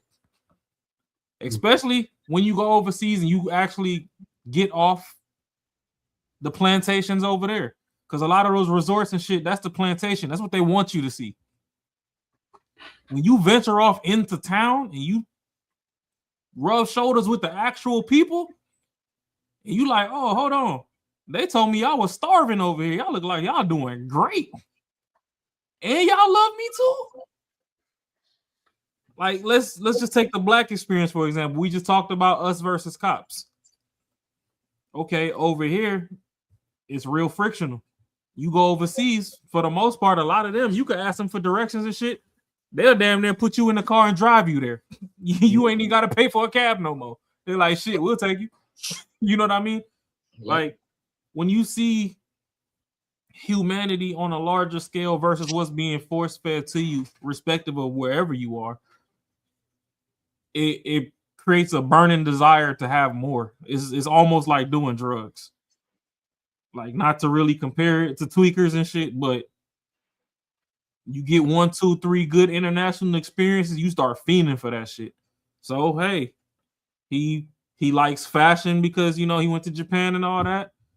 He already got bread. Like that boy made more bread than people's families 3 generations removed. So it's like, what now? Like I got all these ideas in my head. I actually have the money to execute because honestly, a lot of us, the reason why we go to work is we ain't got the money to execute what we got in our minds. He got the money to execute what he got in his mind. Fuck it. Pack up shop over here. Shorty left me, whatever. I was tired of being in this basement anyway. I want to go over there, see what they got going on. I want to shake hands, touch people, touch fabric, whatever it is. Try this. Even if it fails, I know I can run up another million in the basement. Did y'all catch at the beginning what he said though? He said I quit, but he said it real like he said I quit. I quit. Stop doubting my life. I quit the part of stop doubting myself and stop not being creative. Mm-hmm. He didn't say he quit streaming. He didn't say that. He said he didn't say I quit streaming. He said I quit the thought of not being creative. Because I want to be creative. And this is where I agree with you and Marcus in this aspect.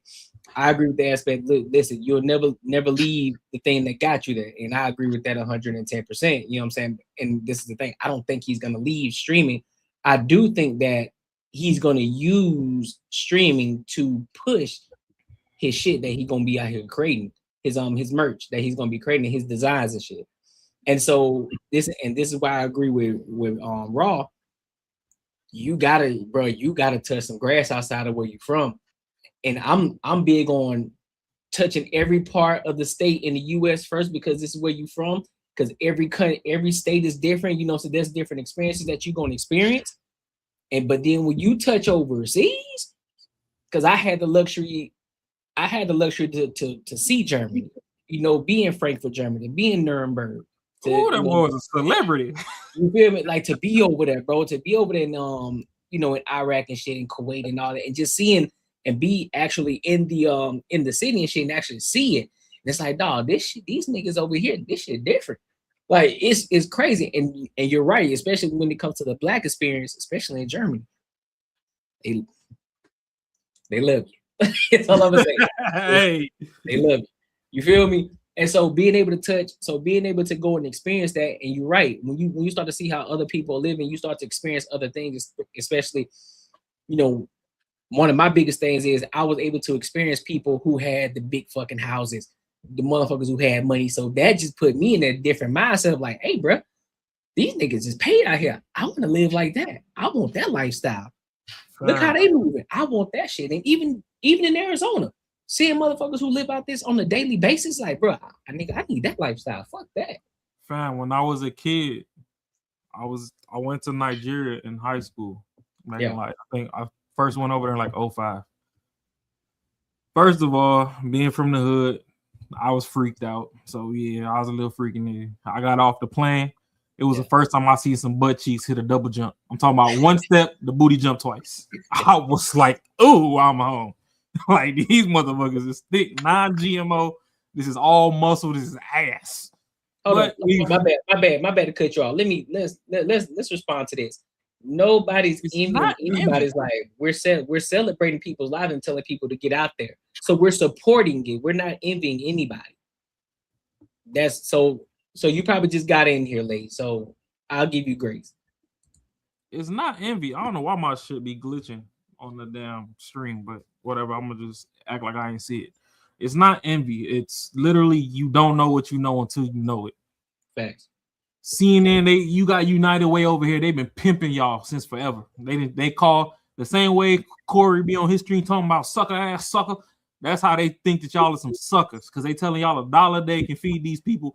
And like I was getting into when I was in Nigeria, one of my neighbors in Nigeria, because I went to a boarding school, but like on my shorter vacations, one of my mom's friends is who I was staying with out there. He was a minister or whatever, built the home from scratch. It was shit. It was like a 6-bedroom main house with a 2-apartment servant quarters, so to speak, because they have like people that open the gate for them because whatever, and they have cooks and whatever. So they have like a little workers' quarters. So altogether, it was like a damn near 8-bedroom house, 2-story, marble floors, marble staircase, and it ain't like, you know, they import the marble, like they actually made the marble on site. Like they got all the rocks and stuff with the cement and everything, ran a cutter across it, polished it, all that shit. And I'm talking about this shit is luxury. It makes everything out here look like shit. Damn. But one of the neighbors over there had a canary yellow Bentley GT. First time I seen one in person outside of a fucking Lil Wayne music video. And I'm like, these can't be the fucking people that they telling us back home we gotta fucking donate $1 a day because they live in straw huts. Right. So that's why I'm saying once you actually book that flight, you go over there. Yeah, everybody want to go to Greece and Italy and Rome and whatever. And that shit's sweet too. When you go to Africa and you see motherfuckers that's really getting money, you go to a village where it's, you know, a 22-mile dirt road just to get to the village, and you get there and you see the king of the village and he come out and that man got fucking Mr. T chains on, where all you see is donkeys and fucking motorcycles, and you like, hold on, motherfuckers in the fucking hood, they call that shit a chain, but that's really a necklace because that shit do be kind of thin. That should be anorexic on the gold. Thanks. And you got a dude wearing a whole gold bullion on his neck, 3-4 times stacked. It kind of make you look at life different. So Buddy got out the basement. He went overseas. He was like, oh, okay, it's more to life. Shorty that he was talking to, she went with her move and broke up with him. It hit him in the heart. And hey, sometimes you need to breathe. If you spent the most time with her in the basement, obviously you don't want to see that shit no more. Yeah. Because all my happy times and shit is gone now. Like, Shorty made this place look like trash to me. Now I want to burn this bitch down on the real, but I ain't trying to go to jail for arson. So I'm just go to Italy, take a trip, drop some merch. Once my bank account fluff up again, and I'll be like, all right, I'm cool. We can get back on stream. Yeah, let me get my creative juices back. Let me step outside, and then shit, I'm always gonna come back to the thing that got me there. Yeah, see, even Servant said, show speed, show depth in Africa in real time. He went to Egypt. We all know why ain't no goddamn noses on them statues. It's our nose. Yeah. He was asking people, hey, why the nose missing on this, that, and the third? No two people had the same answer. We know y'all bullshitting. Thanks. And even then, the Egyptians, they're a little more aggressive. They were so aggressive to the point that Speed's drone pilot operator actually quit on him midstream. Left the equipment on the ground and everything. Oh, damn. Which, to me, that's disrespectful. Like, I'll beat your ass. At least if you want to quit, walk up to me and be like, hey, bro, here go your equipment and stuff. I just can't deal with this shit. Like, I'm going to book a one-way flight home. We could talk later on the back end. But don't just drop my shit in traffic, bro. Like, he dropped this shit the way Biden pulled the troops out of Iran or Iraq or whatever. Like, it's cool you pulled the people out, but you left all our shit there. Yeah. You know these motherfuckers know how to rebuild a tank with a soda can, right? Like, they'll make a head gasket out of a Sprite can right now. And that should have run better than anything you ever produced. Thanks. Get the equipment out first, because 20 years down the line, when we go into war, now we fighting our own shit. But, you know, I can't be mad at bro. You get enough money in one thing, you've already mastered something. The art of life is to be masters of many things. Don't just pigeonhole yourself. He's mastered the streaming. Honestly, he could quit streaming and just do a streamers university once a year and run up a bag that way. What? This last one, Samsung donated them Galaxy phones to all of them streamers, and then T-Mobile followed up, and they were the carrier of choice. After Streamers University, he ran up a bag with Target, even though everybody quote unquote boycotting Target. Whatever, like, he could always get to a bag. So, bro, get outside. It's more outside than your zip code. Yeah, that's it's a good reason you shouldn't just go with what you think it is. Because like you said in the beginning, I heard the same thing. I didn't hear him say he's gonna quit. I heard like I kind of went along with what I thought it was gonna be. He's quitting. Yeah. But yeah, I mean, yeah, he's over there learning new shit, and then he's gonna bring the internet thing over to show him how he's like getting into fashion and that process. I think he'll do bomb. He's probably he probably is kind of sick of like the shit he was doing before because like you said, they were stuck in their house. He's growing up a little bit. He's got money. You know what I'm saying? Like he's seeing something new. But yeah, like I was saying, I agree. You should definitely get the fuck out of where you're from, especially if you're young. Because when I was young, I'm from Jackson, Mississippi, bro. Like I didn't know one white person until I visited here when I was 13, and it was crazy. Like I said, I grew up in the most racist state. You already know that like that perception you have of other people, is a lot different until you actually meet them. So I was like, all this other bullshit that people were feeding us back at home, that ain't the fucking truth. You know what I'm saying? So I knew right then, as soon as I was 13, I knew I was like, you know what, dude, I'm getting the fuck out of here as soon as I graduated high school. And that's exactly what I did. It was probably the best decision I ever made. I can only imagine if I did not make that move, it'd be I don't know where I would be today, to tell you the truth. So yeah, a lot of people should definitely, travel, get out there. There's a lot out into that world for sure. Facts. I agree. Any final thoughts on this one?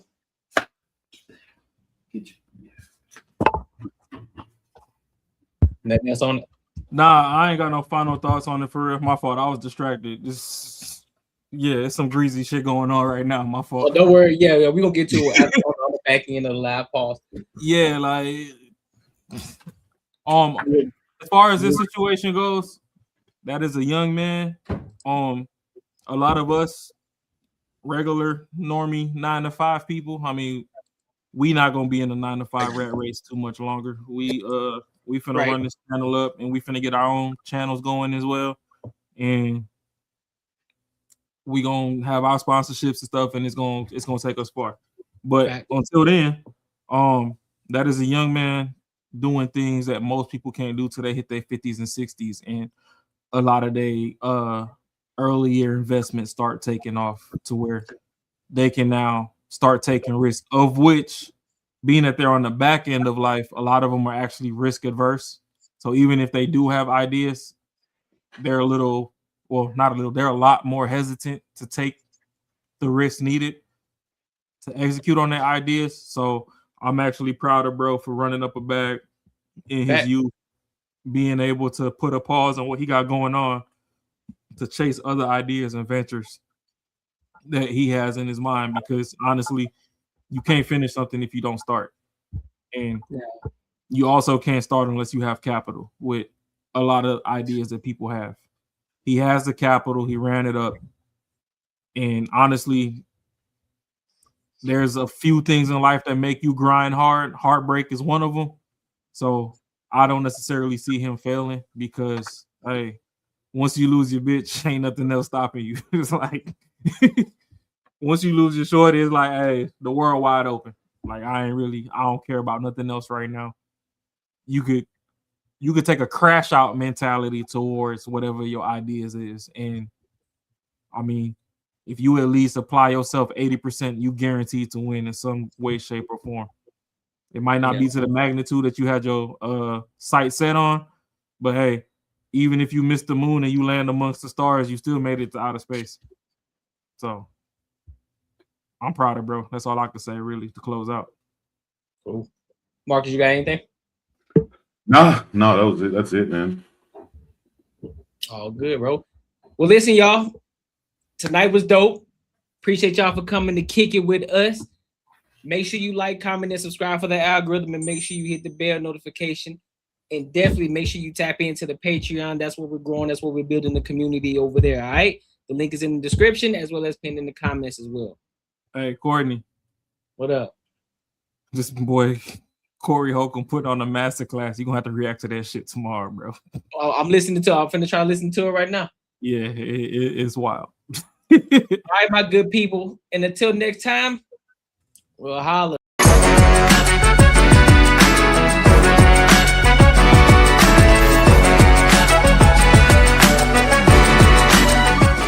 They gonna call your daughter. Meanwhile, you can be